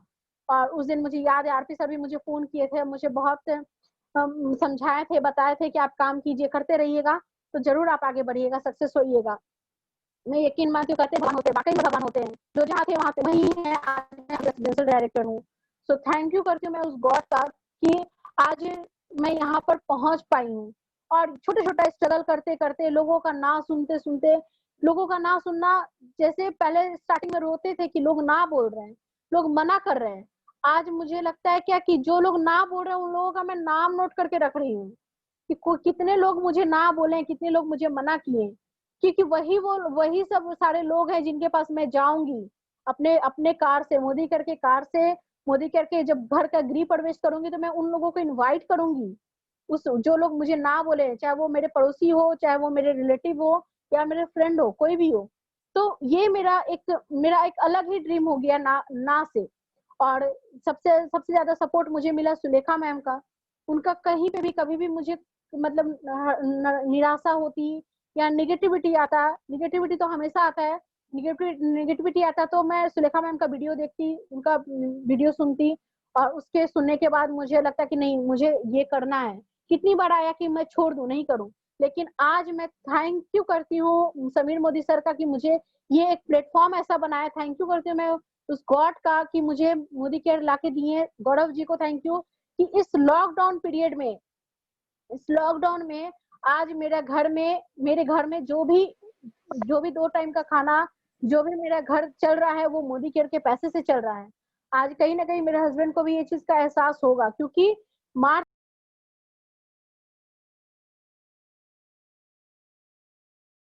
सॉरी 7 मार्च के बाद वो आज अभी तक कहीं नहीं निकले हुए थे, कोई काम नहीं किए, क्योंकि फिल्म लाइन का काम है, जब तक काम करेंगे तभी तक पैसा आएगा। उसको कहते हैं एक्टिव इनकम, आप एक्टिव रहेंगे तो पैसा आएगा। और जैसे कि सर भी बताते हैं हम लोग कर रहे हैं पैसिव इनकम के लिए, ठीक है, तो हम लोग पैसिव इनकम के लिए ये चीज एहसास हुआ अब कि हम लोग पैसिव इनकम करें। जब कोरोना पीरियड में सारी दुनिया थम गई, सारा काम बंद हो गया, वहां पर मुझे मोदी केयर से हर महीने कहीं ना कहीं पैसा आ रहा है। और इसी पैसे की वजह से आज घर में मेरे बच्चे भी कुछ बोलते हैं तो मैं उनको मना नहीं करती हूँ। एक वक्त जब बच्चे मेरे स्ट्रगल कर रहे थे और उस घर में रह के स्ट्रगल कर रहे थे, उसके बाद कुछ पैसा जब आया तो मैं हॉस्टल में जाकर अपने बच्चों को रख दी, दोनों बेटी को मैं हॉस्टल में रख दी। मेरी छोटी वाली बेटी बहुत छोटी थी, बहुत रोती थी, वहां मतलब मैं हॉस्टल में रखने को तो रख दी, फिर घर में रहती थी। घर में रात में मैं सो नहीं पाती, मुझे नींद नहीं आता था कि कैसे मेरे बच्चे सो रहे होंगे, ठंडी में पता नहीं चादर ओढ़ी होगी कि नहीं, रजाई ओढ़ी होगी कि नहीं, कैसे वो रह रही होगी हॉस्टल में, खाना खाई होगी कि नहीं। एक दिन किसी के कारण बस अमित सर की बेटी भी वहीं पढ़ती थी, वो जाती आती थी, तो वो बोली कि आंटी आज खाना नहीं खाई थी, दिन में बच्चे खाना को लोग खाना नहीं खाई थी। मैं पूरे दिन खाना नहीं खाई, मैं पूरे दिन रोते रह गई, पूरी रात रोते रह गई, पूरा पूरा आंख फूल गया था, सूज गया था। दूसरे दिन मैं हॉस्टल गई और बोली मैम आप खाना नहीं दी थी, तो बोली कि ऐसा नहीं हो सकता निधि जी, क्या हम खाना नहीं देंगे, बच्चों को खाना मिला था, आप पूछिए अपने बच्चों से।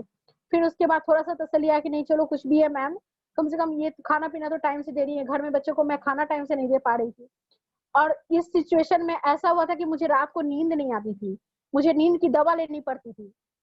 मैं जाकर के गुड्डू भैया का, निशा ने डीपी है, मैं उनसे बोली थी गुड्डू भैया मुझे नींद का दवा दे। बोले कि ऐसा क्या प्रॉब्लम हो गया कि आप नींद का दवा खा रही हैं। हम लोग कि नहीं गुड्डू भैया मुझे नींद नहीं आती रात में, क्योंकि मेरे अंदर टेंशन आता, एक तरफ बिजनेस करना है उसका टेंशन, एक तरफ बच्चे मेरे दूर हैं उसका टेंशन, और कभी भी हस्बैंड भी साथ में रहते थे, फिर भी मैं पूरी रात नहीं सोती थी। आज जिस दिन मैं अपने बच्चों को हॉस्टल से घर लाती थी, उस दिन मैं सुकून की नींद से सोती थी बिना दवा खाए।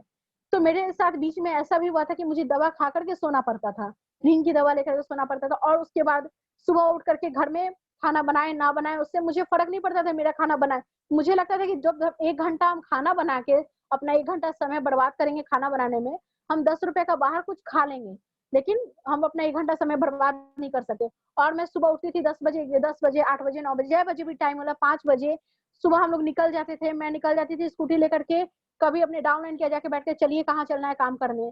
वो दीदी मैम अभी तो मेरे घर में कुछ रेडी ही नहीं हुआ है। तो वो उनके घर, दूसरे के घर जाते थे, मैम मेरे कुछ रेडी, हमने ठीक है आप लोग तब तक रेडी होइए, हम तब तक कहीं और काम कर रहे। तब पता चलता था किसी दवा की दुकान में बैठ जाकर के डेमो प्लान कर रहे थे, किसी राशन की दुकान में जाकर डेमो प्लान करते थे, उनको बताते थे कि भैया इसको कीजिए, ऐसे कीजिए, वैसे। इस तरह से अपना बिजनेस को हम करते चले गए कंटिन्यू, और करते करते हम लोग काठमांडू का ट्रिप क्वालिफाई किए। काठमांडू का ट्रिप जब क्वालिफाई किया और बच्चों को लेकर के जब हम लोग ट्रिप पे गए, उस टाइम लगा कि नहीं, लाइफ को कैसे एंजॉय कैसे किया जाता है, ये चीज इस मोदी केयर में आने के बाद समझ में आया। उस समय मेरे बच्चों को भी एक जो मेरे प्रति पता नहीं, बोली तो कभी आज तक नहीं, लेकिन कहीं ना कहीं घृणा जरूर, एक नफरत टाइप का हो गया होगा कि मम्मी हम लोग को इतने से अभी के टाइम में हॉस्टल में छोड़ दी है, और हॉस्टल में रहना, सुबह 5 बजे स्कूल जाना, वहां से कोई केयर नहीं, कुछ नहीं, मतलब कितना कितना भी कुछ करे, माँ का प्यार और हॉस्टल का प्यार अलग ही होता है।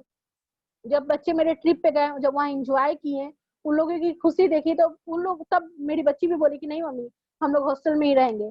मुझे याद है काठमांडू में जो भी अगर गए होंगे आज कोई है तो उसमें से, तो याद है सुलेखा मैम वहां पर बोली थी कि अगर आपको कोई चीज पाना है तो कुछ छोड़ दो। अक्षिता कुछ का छोड़ दी थी, आप कुछ छोड़ दो। वहीं पे हम और मेरे हस्बैंड डिसाइड किए थे क्या, कि हम बोले थे कि मेरा चिकन फेवरेट हम छोड़ देंगे, मेरे हस्बैंड बोले हम चावल छोड़ देंगे। तुरंत मेरी छोटी वाली बेटी बोलती है कि मम्मी मेरा पालक फेवरेट, हम पालक छोड़ देंगे, हम नहीं खाएंगे जब तक तुम प्लेटिनम नहीं होगी। और उस समय मेरा एग्जीक्यूटिव डायरेक्टर थे, मेरी बड़ी वाली बेटी बोली हम पनीर छोड़ देंगे। मतलब उस समय वो चीज मेरे बच्चों का त्याग, बोली नहीं वाकई में छोड़ दी थी। और वो त्याग जब हम देखे ना, तब मुझे लगा कि मुझे अपने बच्चों के लिए इस बिजनेस को करना है। मुझे बोला गया, मेरे फैमिली से बोला गया कि तुम लोग निर्दयी हो गई हो कि बच्चा को, इतना छोटा बच्चे को हॉस्टल में डाल दी हो। सबका बात सुनते थे लोग, बोलते थे क्या कि अपने लाइफ को एंजॉय करने के लोग बच्चा को हॉस्टल में डाल दिया है, अपने मजा करने के लोग बच्चे को हॉस्टल में डाल दिया है। सबकी बात को सुनते थे, एक कान से सुनते थे, दूसरे कान से निकालते थे। और क्योंकि मुझे पता था कि मैं अपने बच्चों के लिए ही इस बिजनेस को कर रही हूँ, क्योंकि मुझे इनके काम के भी बारे में जानकारी था कि ये क्या काम कर रहे हैं। और मुझे मोदी केयर में भी मुझे दिख रहा था कि मोदी केयर से मेरा भविष्य है, मैं यहाँ पे कुछ कर सकती हूँ। 25,000 लगा, सिर्फ 25,000 लगा करके मैजिक ऑनर ही तो ली हूँ, और डेमो किट। और एक चीज था कि मुझे डेमो करना इतना अच्छा लगता है, मुझे इतना अच्छा लगता है, मैं कोई ऐसा दिन नहीं है कि मैं बिना डेमो प्लान किए रह पाती हूँ। मुझे डेमो प्लान करना रोज रोज दिन के लिए मेरा मतलब, मेरा फर्स्ट शेड्यूल है कि मुझे डेमो प्लान करना ही करना है। एक आदमी को भी दिखाना है, लेकिन दिखाना है। डेमो मेरा फेवरेट पार्ट है, मोदी में सारा सबसे पार्ट है मेरा डेमो। कहते हैं मोदी केयर का भी डेमो ही है, क्योंकि मोदी केयर डेमो किट जो है मोदी केयर का दिल है। अगर आप डेमो किट के साथ काम कर रहे हैं तो आप बिल्कुल 100% सक्सेस होंगे।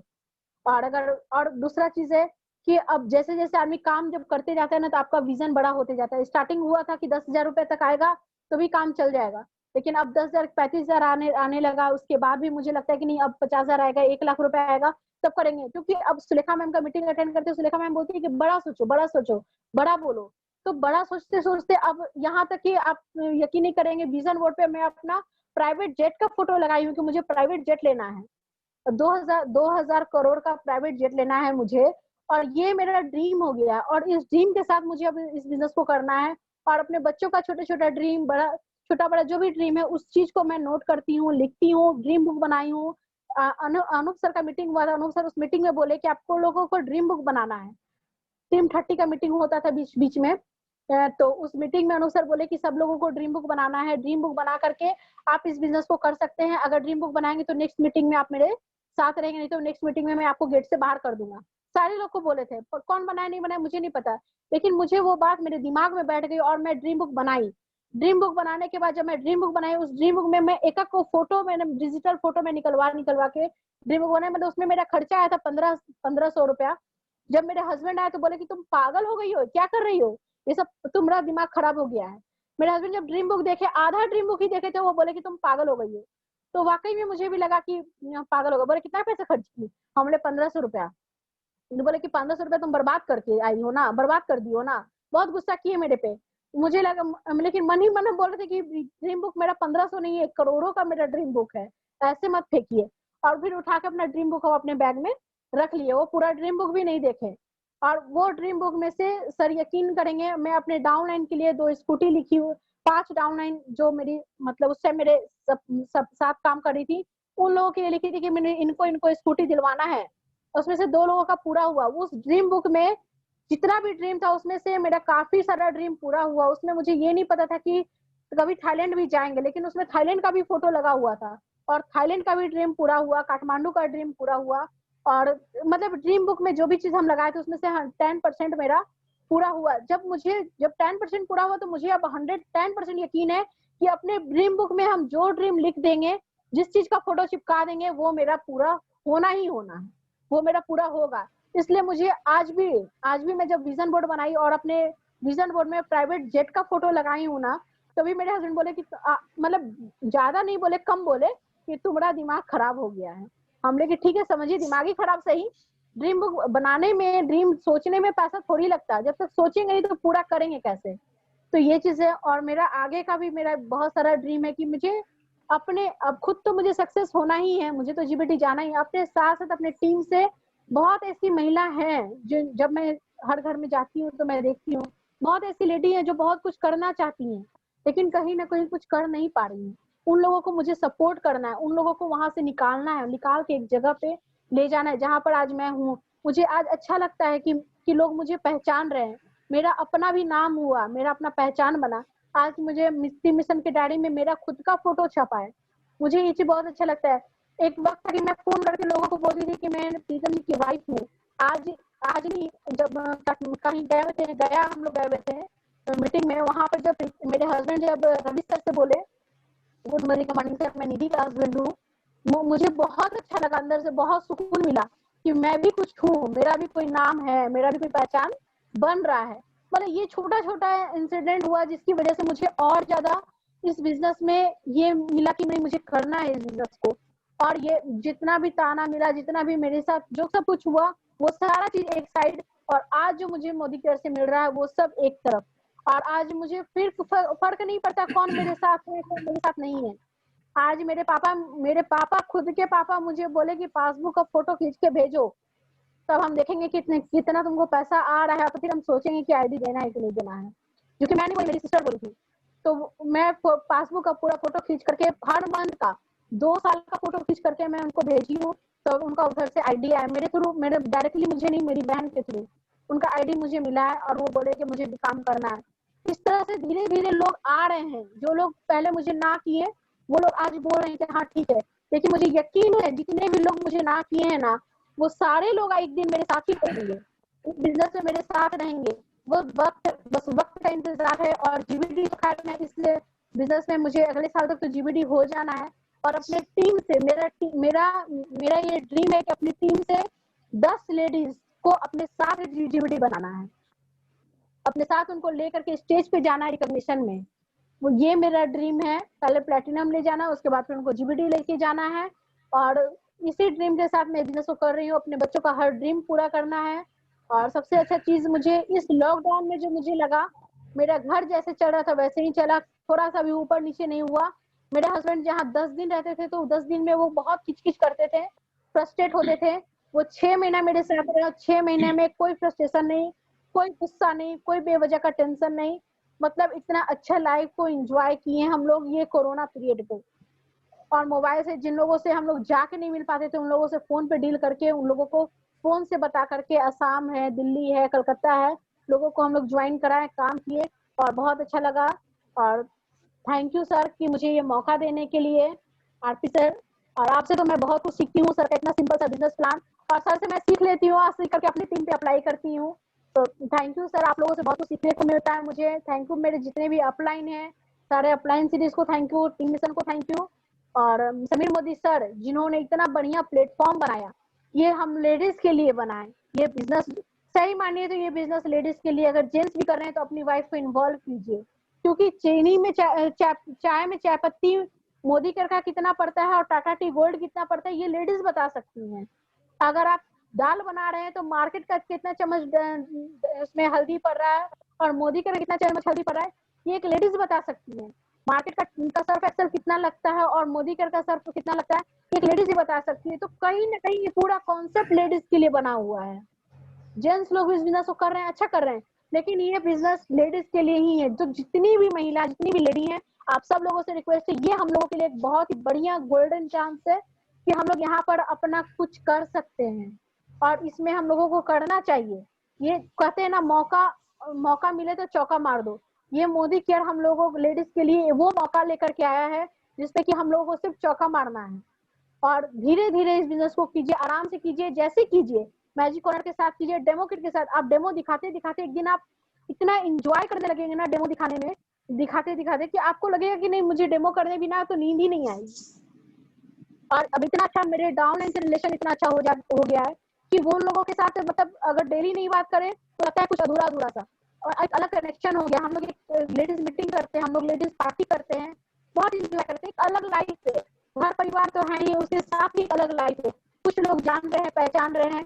इस बिजनेस में आने के बाद पिता समान आर्थिक सर से मुलाकात हुई, बहुत सारे लोगों से मुलाकात हुई, बहुत सी चीज हम लोग को सीखने के लिए भी मिल रहा है, और अपना सेल्फ कॉन्फिडेंस जो बढ़ रहा है वो तो बढ़ ही रहा है। So thank you sir. Alok sir, madam बहुत बढ़िया मैडम, आपकी जितनी भी तारीफ की जाए कम है। लेकिन मैं आपके बाद एड ऑन करना चाहूंगा उनको जिसके लिए आपने इतनी तारीफ की। आप अपना लव मैरिज कैसे लाइफ स्टाइल किया, मैंने सबसे पहले चाहूंगा कि पहले प्रीतम जी को सुनना। प्रीतम जी दो सब कुछ बोले आपके बारे में, अपने बारे में, और उसके बाद तब मैं कार्यक्रम थोड़ा आगे बढ़ाऊंगा। Sir over to you sir. Pritam sir, good Modi care morning. Good Modi care morning sir. Welcome welcome Pritam babu. सबसे पहले आज हमारे जिंदगी की सबसे खुशी की दिन है, बहुत खुशी की दिन है सर, क्योंकि कभी हम लोग ने ऐसा सोचा नहीं था कि हमारी अंदर की फीलिंग्स, हमारी स्टोरी कोई सुनेगा। यह मतलब जो अपॉर्चुनिटी मिली है, इसको मैं अपने वाइफ को तहे दिल से नमन करता हूँ। और साथ में आरपी सर, आलोक सर और जितने भी मोदी केरियन फैमिली हैं सबको। और सबसे पहली बात बता दूं, मोदी केयर फैमिली बोलना और समझना, रियल बात समझना, उसके अंदर जाना, यह मैंने आरपी सर से सीखा है। यहाँ तो सारे लोग अपलाइन डाउनलाइन के मार, पॉलिटिक्स, दिस दैट में सब फंस जाते हैं। लेकिन जो एक सत्यता है कि मोदी केयर परिवार, यह सबसे बेस्ट है। ये मैं इसके लिए थैंक यू बोलूंगा आरपी सर को। मुझे याद है सर कि जब आप जीबीडी हुए थे और मैं गया था, तो आपने मुझे लास्ट केक मेरे मुंह में खिलाया था। वो फोटो में शायद मेरी वाइफ आपको भेजी है। तो इसके लिए मैं एक तो शेर बोलूंगा सर कि कभी यह सपनों में मैं नहीं सोचा था ना सुना था कि कोई अनजाना आदमी कैसे किसी के लिए मरता है। एक आपका पूरी टीम और हमारी वाइफ, वो भी एक मेरे लिए अनजानी थी। मैं अपनी जिंदगी में मस्त था, मैं मगरूर था। एक शेर के साथ मैं बोलूंगा सर, आप दोनों को डेडिकेट करता हूं सर, आपको भी और मैं अपनी वाइफ को भी, कि जिंदगी तस्वीर भी है, तकदीर भी है। जिंदगी तस्वीर भी है, तकदीर भी है, फर्क तो सिर्फ रंगों का है। अनजाने रंगों से तकदीर बनती है और मन चाहे रंगों से तस्वीर बनती है। क्या बात है, क्या बात है। बहुत रियल में बहुत अच्छा लगता है सर। और मैं तो यही बोलता हूँ, हमेशा बोलता रहा कि जिंदगी वह जो आए काम किसी के, वरना इसको क्या जैसे भी गुजारेंगे गुजर जाएगी। मुझे वो जिंदगी का वो पल याद है सर कि जब मेरी वाइफ एक पाव रोटी, बड़ा वाला पाव रोटी में 3 दिन खा करके मेरे साथ कैसे जिंदगी बिताई थी, वो मुझे याद है। वो उनके हाथों का वो उनके हाथों का जो लाली थी, ऐसे हाथ टेढ़ा हो जाना बैग पकड़ के, वो मुझे याद है। लोगों का ताना, वो मुझे याद है। मतलब बहुत सारी मुसीबतों का सामना की। रियल में बताता हूँ सर कि लोग फिल्मी स्टाइल मारते हैं, मैं फिल्मी नहीं बोलता हूँ, दिल से लव यू अपनी वाइफ को मैं बोलता हूँ कि भगवान सब किसी की पत्नी अपने पति के बारे में जिस तरह से मेरी वाइफ करती है, सब उनके साथ ऐसे ही हमेशा जिंदगी खुशहाल बिताए। और दुख दर्द की तो दरिया आते रहती है, बाढ़ आता रहता है, सबका सामना करते हुए हम लोग यहाँ तक आए हैं। आज मैं साथ होता, लेकिन अचानक हमारे एक मित्र हैं, उनकी फिल्म की शूटिंग चल रही है और वो उन्होंने आजमगढ़ में शूटिंग की, फिल्म की, भोजपुरी फिल्म है। और उन्होंने मुझे कॉल किया। और लॉकडाउन के बाद मैं ये पहली फिल्म करने आया हूँ सीतामढ़ी, जहाँ सीता जी की जन्म हुई थी, पुनौरा धाम, मैं वहां पे हूँ। और सॉरी कि मैं अपनी वाइफ के साथ नहीं हूँ, नहीं तो बहुत अच्छा लगता है सर। बहुत रियल में बहुत ही अच्छा लगा। सारी स्टोरी तो मेरी वाइफ बता दी, लेकिन पटाया वाली फीलिंग्स जब मैं वहां गया तो मुझे लगा कि हाँ, जुड़वा फिल्म में जैसे वरुण धवन ने जो गाना किया, ऋतिक रोशन का जो कहो ना प्यार है का जो गाने थे वहां पे, वो मैं देख कर रियल में मैं वहां से आने का दिल नहीं करता था। और यह दिखा दी मेरी वाइफ कि रियल में जो सपना आदमी देखता है, अगर दो दिल मिल जाते हैं, किस्मत मिल जाती है, तो वो सपने पूरे हो जाते हैं। साथ में जुनून और एक रास्ते पे चलना। जैसे कि मेरी वाइफ बहुत बार डगमगाई भी है और मैंने भी उनको साहस दिया है हमेशा। उनका इनडायरेक्ट ही सही, इनडायरेक्ट ही सही सपोर्ट किया। वो विजन बोर्ड दिख रहा है सर, जो विजन बोर्ड दिख रहा है सर, वो बनाने में मैंने बहुत मेहनत की है। और जो पीछे सामान सब दिख रहा है, मोदी केयर के सारे प्रोडक्ट्स दिख रहे हैं सर, तो वो दिखने के लिए वो हर घर में दिखेगा सर। मैं एक मैसेज देना चाहूंगा जो मेरे साथ हुई थी, कि मेरे घर में अगर एक सर्फ भी यूज करती थी मेरी वाइफ, मुझे याद है मेरे पॉकेट से पैसा निकाल कर अपने डब्बे में डाली। वो तो वो एक उनका एक बिजनेस करने का एक तरीका था। एक सबसे ज्यादा दिल को मतलब तकलीफ पहुंचाती थी कि अगर मैं 3 दिनों के लिए आउटडोर जा रहा हूँ, ज्यादातर तो मैं बाहर ही रहता था, लेकिन लोकल एरिया में अगर मैं 3 दिन के लिए बाहर जा रहा हूँ तो खाना ये घर में नहीं बनाती थी, क्योंकि बच्चे तो थे नहीं। और जैसा बर्तन किचन में रखता था, क्योंकि मेरे हाथों से इनको सब्जी खाना, चिकन मटन खाना बहुत पसंद है और मैं बहुत अच्छे से बनाता हूँ, तो ये सारी चीज मैं देखता था कि किचन में उसी तरह बर्तन पड़ा हुआ है 3 दिन तक, यानी कि कुछ खाती नहीं थी। तो इनके बहुत सारे डाउनलाइन है जो इनको बहुत प्यार करती हैं। कैमरी चेक में है, बहुत सारे लोग हैं, पायल जी, पम्मी जी, अब इतना तो याद हो गया है, रीना जी, बहुत सारे लोग हैं। तो ये लोग इनको कभी कभी खिला दिया करती थी, तो वो ये फोटो मुझे खींच करके दिया करती थी, तो थोड़ा बहुत सुकून होता था। कभी इनकी गाड़ी पंक्चर हो जाए कहीं, तो कोई और क्रॉस लाइन के भी लोग आकर इनको हेल्प करते थे, वो भी पसंद आया। मतलब ऐसा लगा कि रियल में मोदी केयर एक फैमिली है। लेकिन मैं वही बोलूंगा सर कि जैसे मेरी वाइफ है, भगवान सबको ही सब वाइफ दे। और सर आप सही में मेरे पिताजी एक गुजरे हुए 1 साल 3 महीने हो गए, और मुझे आप में मेरे पिताजी दिखते हैं दिल से sir. Love you sir, thank you so much. बहुत समय हो गया है शायद। और आलोक सर बहुत बहुत धन्यवाद सर। जिस तरीके से प्रीतम सर आप बोल रहे थे, आप कमिट कर रहे थे, और हमने देखा निधि मैम को हम बजाता स्पॉटलाइट कर रहे थे, मीडियम मैडम का आंखों वो देख रहे थे कि किस तरीके से मैडम की आंख भर रही थी। आज वीडियो तो मेरा सार्थक हो गया, क्योंकि आप आई लव यू इसी मंथ से बोल भी रहे हैं, तो इससे और क्या हो सकती है। लेकिन एक चीज देखिए, कहा जाता है कि होनहार बिरवा के होश चिकने पा। ये मैंने जो देखा, मैंने नोटिस किया मैडम को शुरू से, वो जो बातें हैं कि जिद्दी पनी वाली बात कि टीवी का रिमोट नहीं देना, ये जो बता रहे थे कि शाम का रात का, मैंने सारी बातें मैंने उनको नोट किया। मैंने वो 2 घंटा का जो सीरियल है उसमें हम किसी कीमत पे रिमोट नहीं देंगे। आप आते थे, बोलते थे कि नहीं हमको रिमोट चाहिए, तो बोले कि आप जब नहीं होते तो मैं इसी टीवी के सहारे अपना समय गुजारती थी। मैं बात बहुत छोटी है, मैं उन चीजों की ओर आप लोग का ध्यान आकर्षित करना चाहूंगा। एक वो बात, स्कूटी वाली बात, आपने देखा कि स्कूटी आज मुझे हर हाल में चलाना है, सीखना है तो सीखना है। ये जोश जुनून के साथ जो जिद, ये हमारे ग्रेट ग्रेट ग्रेट अपलाइन हमारे आरपी सर के अंदर में वो जो हमने पाया है, वो जुनून देखा इनके अंदर में, वो बातचीत जो देखा, ये सबसे बड़ी बात है। और आज हमारी टीम में जितने भी लोग हैं, जबकि हम जान रहे हैं कि सर की टीम में डायरेक्ट आप नहीं है, लेकिन फिर भी आज आपको जरा भी अनुभव नहीं हो रहा होगा हमारी ग्रेट अपलाइन के जो हमारे सर के अंदर में वो जो खूबी है, आप आज उनका गुणगान किए बिना आप रह नहीं पा रहे। आखिर क्या है, कहीं ना कहीं इस तरीके की कोई बात है सर के व्यक्तित्व में कि आखिर कोई भी इनसे मिलता है तो इन्हीं का होकर कैसे रह जाता है। मैं सही बता रहा हूँ? बिल्कुल बिल्कुल। से लेके 22% तक जो भी हो, अपर लेवल हो, मैनेजमेंट बॉडी हो, कहीं भी किसी को भी इनका जो वो माने ये है जो रिस्पेक्ट देने का तरीका, वो माइंड ब्लोइंग। सर मेरे लिए माइंड ब्लोइंग कहते हैं, सबों को कहते हैं। आज हम सर को कह रहे हैं कि वे इनका जो ये है जो जज्बा, उस जज्बे को सलाम और इनका रिस्पेक्ट करने की जो आदत है उसके बारे में कर रहा हूँ।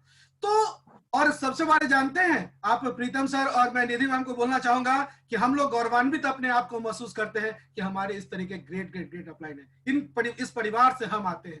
तो हम चाहेंगे कि आप जिस तरीके से आपने बात बताई, आज सारे लोगों को आपने बताया, हमारी टीम में महिला सदस्यों की संख्या बहुत ज्यादा है और हर घर में महिलाओं की संख्या तो है ही। महिला अगर जागृत हो, कहा जाता है ना, एक पुरुष जागृत होता है, एक पुरुष पढ़ता है, शिक्षित होता है तो ज्ञान सिर्फ उस तक होता है, लेकिन एक महिला जागृत होती है, महिला शिक्षित होती है तो पूरे परिवार को शिक्षित करती है। हम मैंने आज धन्यवाद देना चाहेंगे, दिल से धन्यवाद देना चाहेंगे निधि मैम को कि जिस तरीके से उन्होंने अपनी बात बताई कि किस तरीके से हर्ष से लेके अर्श तक पहुंचने वाली बात इसको इन्होंने बताया। और देखा आपने, कहीं भी किसी तरीके का कोई नमक तेल हल्दी मिर्च मसाला नहीं, जो हकीकत था उसी तरीके से उन्होंने बताया, उस तरीके से रोया। तो जितने भी हमारे सदस्य हमारे परिवार में, हम चाहेंगे कि मैडम को धन्यवाद दीजिए और मैडम की इन बातों को अपने अंदर एक सीख में लेके आइए कि मैडम ने क्या कहा था। इस वीडियो को एक बार नहीं, दो बार नहीं, बार बार वीडियो को देखिए, आपको लगेगा कि ये किसी और की आवाज नहीं, मेरे अंदर की आवाज है। ये भी महिला है, आप भी महिला है, जब ये सब कर सकती है तो आप क्यों नहीं कर सकती हैं? इससे बड़ी बात मैं क्या कहूंगा, मैं तो इनके सामने तुच्छ प्राणी हूं, इनके जज्बे के सामने हम लोग कुछ है ही नहीं। अब हम चाहेंगे कि सर का आशीर्वाद लेना इन दोनों को और पूरी टीम को, तो जोरदार तालियों के साथ स्वागत करिए हमारे ग्रेट ग्रेट ग्रेट अपलाइन हमारे आरपी सर का। Welcome sir, welcome.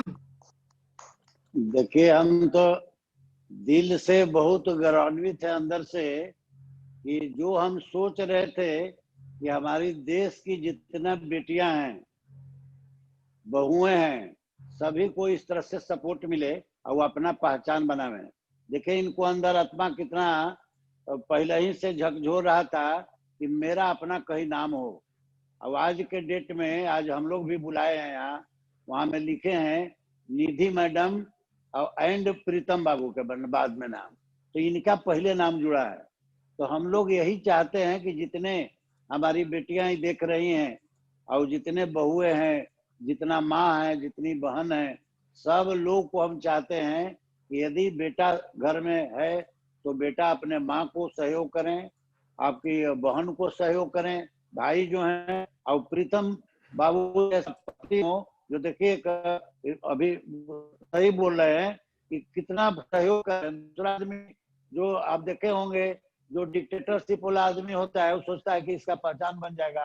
तो जो अब सती प्रथा भी झेली हमारी माँ बहन, जो देश की माँ बहन है, और दुनिया के बाद जो पहले रूल था सती प्रथा, उस तरह के भी प्रथा झेली है।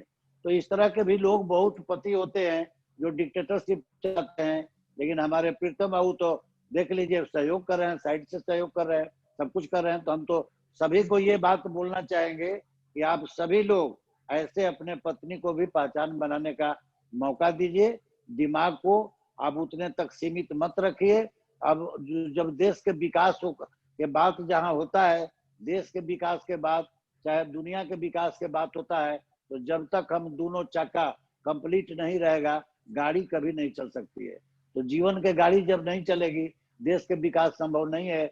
एक तरफ 50% हमारी जो महिला लोग हैं, उनको यदि हम लोग निराश कर देंगे, हम उनको आगे बढ़ने का मौका नहीं देंगे, तो आपको जो भी उनको पहचान बनाने का यहाँ ये प्लेटफॉर्म है, हमारा मोदी केयर साफ सुथरा प्लेटफॉर्म है, यहाँ मौका मिल रहा है। तो इसी तरह से सब लोग सपोर्ट कीजिए।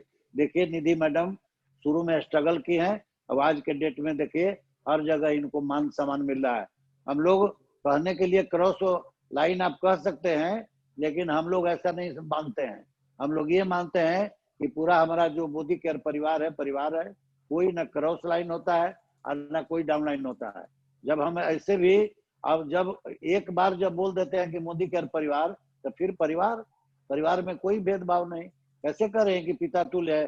सही बात है, हमारी बेटी नहीं, सारी जितना हमारा मोदी केयर परिवार में बेटी बहन बतोहू जितना है, सब हमारा अपना परिवार है। हम ये चाहते हैं, हम सभी लोग को चाहते हैं कि आप लोग आगे बढ़िए। 9 बजे से प्रतिदिन हम बैठते हैं, इसी कारण कि जितने लोग हैं, जो हम तो ये बताना चाहते हैं कि महिला लोग के लिए, जैसा बोली निधि मैडम, कि प्लेटफॉर्म एकदम समीर मोदी सर लाए हैं, लेकिन हम ये कहना चाहेंगे, अपना तो पहचान महिला लोग बना रही हैं, लेकिन जो स्टूडेंट हैं, ये जो माइंड सेट कर दिया जा रहा है आपको, घर में नौकरी करने वाला, नौकर बनने वाला, आपके लिए फुल टाइम करने का करियर बनाने का ये प्लेटफॉर्म है। तीसरा बात हम कहना चाहेंगे कि आप जितने लोग रिटायर हो जाते हैं, जिनको विभाग के द्वारा 60 वर्ष के बाद भेज दिया जाता है कि भाई हमारे काम के लायक आप नहीं है, लेकिन यहाँ मोदी केयर में आपका स्वागत है। यहाँ कोई उम्र फैक्टर नहीं है, यहाँ देख सकते हैं न क्वालिफिकेशन फैक्टर है न उम्र फैक्टर है। यहाँ स्वागत होता है यदि आप काम करना चाहते हैं। आप सोच सकते हैं कि जो आदमी 60 वर्ष के से विभाग वाला आपको वहां से भेज दिया, जिसके लिए लोग हमारा जो युवा पीढ़ी है जान देने के लिए तैयार हैं कि एक चपरासी की भी नौकरी मिल जाए। अब बताइए, नौकरी मिल जाए 60 वर्ष के बाद आधा वेतन, वो अब नया में वेतन खत्म, अब कोई पेंशन नहीं। हम लोगों को तो पेंशन भी मिल रहा है। आप अपने से सोचिए कि 60 वर्ष के लिए आप वहां जा करके तैयार हो रहे हैं, वो आपको निकाल बाहर कर रहा है। लायबिलिटी धीरे धीरे उम्र बढ़ते बढ़ते लायबिलिटी लोगों का बढ़ जाता है। अब सोच सकते हैं कि आधा वेतन है, अब आपको पोता हो गया घर में, उसके बाद पोती हो गई, कुल क्या समझ रहा है कि आपके पैसा कम हो गया, उसको डिमांड चाहिए, वो बचा है, तो इस तरह से आपका पैसा कम हो गया, लायबिलिटी तरह तरह के बढ़ गया। अब उसी के लिए आप जान लगाए हो कि हमको नौकरी मिल जाए। अरे ये पैसिव इनकम कर कीजिए, एक्टिव इनकम में कुछ नहीं रखा हुआ है। हम लोग सब दिन अफसर ग्रेड के नौकरी किए, लेकिन पूरा सपना जो होना चाहिए वो कभी गिना हुआ पैसा से पूरा नहीं हो सकता है। यहाँ कोई गिना हुआ पैसा नहीं है, अनलिमिटेड जितना पैसा चाहिएगा उतना पैसा कमा सकते हैं। आप डिपेंड करता है कि कितना बड़ा नेटवर्क बना रहे हैं। नेटवर्क कैसे बनेगा, उसका मूल मंत्र सुन लिए, निधि मैडम बताएं कि हम एक मीटिंग नहीं छोड़े, एक सेमिनार नहीं छोड़े। ये मैसेज है आप सब के लिए कि जो ये मूल मंत्र है आगे बढ़ने का, मीटिंग सेमिनार जितना हो एक नहीं छोड़िए, और जितना लोग हो उसको एकदम भेजने का कोशिश कीजिए। जितना बड़ा लोग, जितने संख्या में लोग को आप इससे जोड़िएगा मीटिंग से, सिस्टम से, उतने आपका नेटवर्क बड़ा होगा, और जितना बड़ा नेटवर्क होगा उतना टर्नओवर होगा, और वही टर्नओवर का आपका पैसा मिलेगा। तो आप पर डिपेंड करता है। ब्लैंक चेक मिला हुआ है मोदी केयर से, आप सिग्नेचर कर लीजिए, पैसा भर लीजिए कितना चाहिए, आप पर डिपेंड करता है कि कितना आप काम करते हैं। तो जब देख लीजिए इतना स्ट्रगल करके आज सक्षम हो गई है, सारा इनको फंड मिल रहा है, एंजॉय कर रही है मैडम से, जो इनका पोस्ट होता है प्रेसिडेंशियल डायरेक्टर, यहाँ तक मोदी केयर का सारा फंड अचीव हो जाता है। टूर फंड से लेके और कार फंड से लेके हाउस फंड, सारा चीज मिलता है। Director bonus, leadership bonus. अभी आप सुन रहे थे प्रीतम बाबू को, पटाया में हमारे साथ थे, हम भी थे पटाया में। हमारा एक 13 साल के पोता है छोटा वाला, वो भी पटाया में था, तो ये पटाया में बहुत एंजॉय कर रहे थे। आज देखिए कितना खुश नसीब है कि इनका पासपोर्ट था, मोहर नहीं लगा हुआ था। आज निधि मैडम के कारण कि पटाया घूम के आए। तो ये ऐसे देख लीजिए, तो बेटे शुरू से सपोर्ट कर रहे हैं, ऐसा नहीं है। मना कर देते तो कोई पत्नी को डिक्टेटरशिप चला देगा, पति तो कहाँ जाएगा बाहर। लेकिन इनका हम मानते हैं कि इनका सपोर्ट जरूर रहा है, तभी निकल के बाहर काम किए बढ़िया से। तो और लीडर लोग हैं, समय काफी हो गया है। हम चाहेंगे कि देखिए पटेल बाबू हैं और जोगिंदर बाबू, सब लोग से आशीर्वाद दिलवाइए निधि मैडम को। तो आलोक बाबू। सर 1 मिनट हम कुछ बोलना चाहते हैं सर। हाँ बोलिए बोलिए मैडम। हाँ, लास्ट में एक चीज बताना चाहेंगे सर कि जितने भी लोग हैं उन सभी लोगों को कि आरपी सर मुझे हमेशा इतना सपोर्ट किए हैं, इतना सपोर्ट किए हैं, कभी एहसास नहीं होने दिए कि हम लोग क्रॉस लाइन है या क्या है। मुझे यकीन, इस कोरोना पीरियड में मेरे अपलाइन मना कर दिए कि मेरे घर नहीं आइएगा क्योंकि कोरोना चल रहा है, लेकिन आरपी सर को हम फोन किए कि सर क्या मुझे प्रोडक्ट लेना आए, सर बोले कि वेलकम है, आप मेरी फैमिली हैं। मुझे ये चीज इतना हर्ट किया, मतलब इतना दिल को टच कर गया सर कि मेरा रिस्पेक्ट आपके लिए जो था उससे 4 गुना बढ़ गया, 100 गुना बढ़ गया सर। कि इस कोरोना पीरियड में, इस एज में भी एक बार ये नहीं सोचे कि बाहर से लोग आएगा कहीं कोरोना लेके तो ना आ जाए। अपने घर में बुलाएं, अपने घर में रूम में बैठाएं, नाश्ता कराएं। ये चीज मुझे इतना अच्छा लगा सर। और दूसरा चीज सर, एक और कहना चाहेंगे, मेरा प्रेसिडेंशियल हो रहा था, जिनसे मुझे उम्मीद था वो लोग मुझे मना कर दिए, वो लोग हाथ खींच लिए, वो लोग मेरे पैर खींचने की कोशिश किए, लेकिन आरपी सर मुझे सपोर्ट किए हम यहाँ के और मुझे सपोर्ट करके मेरा मुझे सपोर्ट किए सर, और सपोर्ट करके मेरा प्रेसिडेंशियल क्वालिफाई करने में मुझे बहुत हेल्प किए। तो इसके लिए बहुत बहुत थैंक यू सर। कभी आपका एहसान भूल नहीं पाएंगे सर। ये क्या आप बोल, ये मेरे पास वर्ड नहीं है सर आपके लिए बोलने के लिए सर। निधि मैडम, सबसे पहला तो ये थैंक एहसान नहीं है। You so much. जब आप बोलें कि पिता तुल्य हैं, इस तरह से जब मानती हैं, तो बेटी के लिए कोई काम करेगा, बहन के लिए कोई काम करेगा, पोती के लिए कोई काम करेगा, उसमें कोई एहसान नहीं है। ये तो फिर गार्जियन की जिम्मेदारी हो जाता है, ये मेरा कर्तव्य हो जाता है। चलिए, बहुत बहुत धन्यवाद आपको। तो अब इसके आलोक बाद बाबू और लोग हम चाहेंगे, क्योंकि पटेल सर नहीं है, युगेंद्र बाबू को आमंत्रित करना। Yugendra sir, good Modi care morning sir. Sir line पर हैं सर। सर बोला जाए सर। आइए सर, आइए। Sir good Modi care morning Joginder babu. Sir हम बोलिए। थोड़ा बाहर एक सर बहुत बढ़िया सर। पहले तो मैं निधि मैडम को बहुत बहुत बधाई दूं। इन्होंने, हम लोग गया मिले थे और निधि मैडम हम लोग का एक बहुत बड़ा आइडियल भी रही है हमारे टीम में। बहुत लोगों के साथ निधि मैडम ने अपने ये जो अपने आप बीती शेयर करके आज महिलाओं को खास करके जो मान सम्मान बढ़ाने का काम किया है, इसके लिए मैं बहुत बहुत धन्यवाद देना चाहता हूँ। और खासकर जी मैम ने बहुत सारी बातें ऐसी बताई जिससे हमारे टीम के और खासकर महिलाओं को ये प्रेरणा मिलती कि हम किस तरह से एक साधारण परिवार से उठ करके और एक प्रेसिडेंशियल डायरेक्टर, बहुत बड़ा लेवल होता है मोदी केयर में, और उस लेवल को इन्होंने अचीव करके और संघर्ष करके यहाँ तक पहुंची है। तो इस तरह से हमारी सभी लोगों को ये मैसेज दे करके बहुत बड़ा है आज का मीटिंग का इनका श्रेय रहा है। तो मैं इनको बहुत बहुत धन्यवाद देना चाहता हूँ। और इनके सर से भी हमारे बहुत व्यक्तिगत संबंध अच्छा है। हम लोग गया रिसोर्ट में रहे थे और संजोग से हम लोग अपने टीम के साथ थे और ये भी थे। वहाँ हम बैठ करके मैडम से बात करते थे और इनसे हम लोग बहुत प्रेरणा लिए हैं। तो बहुत बधाई हो मैडम, खासकर आपको। Thank you sir. Okay ma'am, बहुत बढ़िया, बहुत अच्छा लगा। बहुत बहुत धन्यवाद सर आपका। लेकिन आज आप वीडियो पे नहीं अवेलेबल हैं। हाँ सर, बाहर है, अभी गाड़ी का आवाज आ रहा होगा। अच्छा, ठीक है सर, कोई बाहर है, घर में नहीं है, कुछ इमरजेंसी में एक निकले हुए हैं। फिर भी हम पूरा मीटिंग इनका सुन रहे हैं। कहिएगा तो वीडियो ऑन कर देंगे तो लाइट तो आएगी सर। कोई बात नहीं है सर, जैसा कोई सर बात अच्छा नहीं। लगे, कोई दिक्कत नहीं है। ठीक है सर। अब चाहेंगे आपके बाद सर दिगंबर सर को आमंत्रित करना। दिगंबर बाबू, अपने आप को अनम्यूट कीजिए। Good Modi care morning. Digambar babu, unmute कीजिए अपने आप को।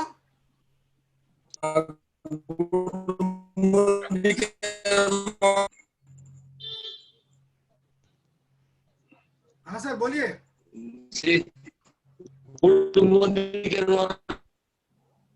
नेटवर्क का प्रॉब्लम है वहां पे। बोलिए सर, बोलिए। हाँ, गुड मोदी केयर मॉर्निंग। बोलिए सर, ठीक हो रहा है आवाज? थोड़ा कट रहा है सर, लेकिन बोलिए, बोला जाए, परम बात पूज्य किया जाए। आवाज मिल पा रहा है? पूर्ण रूप से तो नहीं आ रहा है सर। सर कहीं बाहर निकल जाइए, थोड़ा रेंज में आ जाइए। आलोक बाबू, हाँ सर। हाँ, बोलिए। हेलो, हाँ, अभी ठीक है, बोलिए। साउंड का प्रॉब्लम था, कोई बात नहीं। मैं कार्यक्रम को कंक्लूड करूं चूंकि टाइम बहुत ज्यादा हो गया। मैं आप सारे लोगों को दिखाना चाहूंगा जिसके बारे में प्रीतम सर ने भी बताया। मैडम का ये पिक्चर मैं आपके सामने स्क्रीन पर रख रहा हूँ। ये बैकग्राउंड देखिए पीछे, ये पीछे जो आप देख रहे हैं मैजिक कॉर्नर का ये जो कॉन्सेप्ट है, आप सारे लोगों के लिए काफी बेहतरीन चीज है। एक मॉडल है, पीछे आप देख सकती हैं। और देखने के बाद आपको एक चीज महसूस होगा, जो प्रीतम सर ने बोला कि मोदी के अगर बिजनेस किए हैं तो उसको बिजनेस के तरीके से करिए। जब बोले क्या कि सर्फ का जब सर्फ खरीदना होता था तो मेरी जेब से पैसा निकालती थी और उसके गुल्लक में डाल देती थी। मतलब क्या हुआ कि अगर हम अपनी पूंजी को तोड़ देंगे तो मेरा क्या बिजनेस चलेगा? बिल्कुल नहीं चलेगा। तो आपने मैजिक कॉर्नर स्टार्ट किया, समझिए मोदी केयर में आपने बिजनेस की शुरुआत कर दी। बिजनेस की शुरुआत करते हैं, बिजनेस का जो रूल रेगुलेशन उसको फॉलो करिए, उसका पैसा बजाबता उसी में रखिए। कहीं भी खाता कोई भी हिसाब रखता है आदमी, तो खाता बही के हिसाब में मुंह मिलना चाहिए, इतना पैसा लगाया, इतना पैसा मेरा आया। बाद में आप सोचिए कि हमारा क्या प्रॉफिट हुआ, क्या नुकसान हुआ, लेकिन सबसे बड़ी बात, जितना पैसा का सामान निकाले उतना पैसा रख दें। एक किराने के दुकानदार से भी पूछेंगे, वो यही बताएगा कि हम अपने घर में कोई सामान लेते हैं तो पहले सामान उसका पैसा उतना रख देते हैं, तब हम सामान निकालते हैं। मोदी केयर कॉन्सेप्ट जो है, सबसे खुशकिस्मती हम लोग की कि हम लोग ऐसे परिवार से जुड़े हैं। समीर मोदी सर का बहुत बहुत धन्यवाद कि उन्होंने ये कॉन्सेप्ट हम लोग के लिए लाया, भारतीय के लिए, कि आजादी, हर तरीके की आर्थिक आजादी, मानसिक आजादी और हर चीजों की आजादी, और उन सपनों को उड़ान भरने के, आपके अंदर वो सपनों को उड़ान भरने की आजादी, जो आके आसमान को आप अपने कदमों पर ला सकते हैं। ये सबसे बड़ी बात है। ये हमारे जो मोदी केयर का प्लान है। और जिस तरीके की हस्तियों से हम आपकी मुलाकात कराते हैं, अगर मैडम के लिए सुरेखा भार्गव को बोला जाए कि दूसरी सुरेखा भार्गव है, तो शायद अतिशयोक्ति नहीं होगी। मैं मैडम हृदय से धन्यवाद करना चाहूंगा कि आज पहली दफा मुझे आपको आमंत्रित करने का मौका मिला। सदैव करने का मुझे हमेशा मौका मिलता रहे। तुरंत चाहेंगे कि आप जीवीडी हो। और चूंकि यहाँ पर जिस पोस्ट पे अभी आप हैं, प्रेसिडेंशियल डायरेक्टर, यहाँ पे कहा जाता है कि मोदी केयर में सिलेबस कंप्लीट होता है। मतलब वो सारी सुविधाएं जो आपको, एक हाउस फंड, ड्रीम, जो आपका जो घर का फंड है, वो सारा कुछ मिलता है। और यहाँ से आपका अपना पर्सनल टारगेट कंप्लीट होता है। कर भला हो भला, ये टेंडेंसी अपने अंदर रखते हुए ये अपने डाउनलाइन के लिए दिन रात मेहनत कर रही है, काम कर रही है, और उसका नमूना आज आपके सामने सक्षत है, मेरे सामने वो आप देख सकते हैं। तो प्रत्यक्ष किम प्रमाणम, ऐसे व्यक्तित्व से आज आपका हमने साक्षात्कार करवाया। उम्मीद करते हैं आज का कार्यक्रम बहुत अच्छा लगा होगा। अगर वीडियो बहुत अच्छा लगा तो अपने सारे लोगों को शेयर करिए, इसको लाइक कीजिए, सब्सक्राइब कीजिए, और इस तरीके के व्यक्तित्व आपके अंदर में भी पैदा हो, आप भी इस तरीके का व्यक्तित्व बन के ए फेस इन द क्राउड दिखे, यही शुभकामना है हमारी। मैडम को बहुत बहुत धन्यवाद, उनका हमने बहुमूल्य समय लिया। अपने चीफ गेस्ट, हम इस मैंने हर तरीके से उनके जज्बे को सलाम, जिस तरीके से हम लोग के कार्यक्रम का हम लोग का उत्साहवर्धन करते हैं। सर आपको बहुत बहुत धन्यवाद, नमन करता हूं, और आशीर्वाद दीजिए कि कार्यक्रम इसी तरह सफल रहे। निधि मैडम, आपने उनको पुत्री का वो कहा है, तो पुत्री के साथ साथ वो आशीर्वाद उनके साथ हो कि फटाफट वो जीवीडी हो जाए। सब आपसे चाहेंगे आशीर्वचन देते हुए आज का कार्यक्रम समापन करना। एकदम बहुत बहुत हार्दिक दोनों आदमी के धन्यवाद, निधि मैडम और प्रीतम बाबू को। और आप लोग जल्दी जीवीडी बने, ये भगवान से मेरा प्रार्थना है। सभी लोगों को नमस्कार, क्योंकि समय ज्यादा हो गया। जी जी, thank you sir, thank you.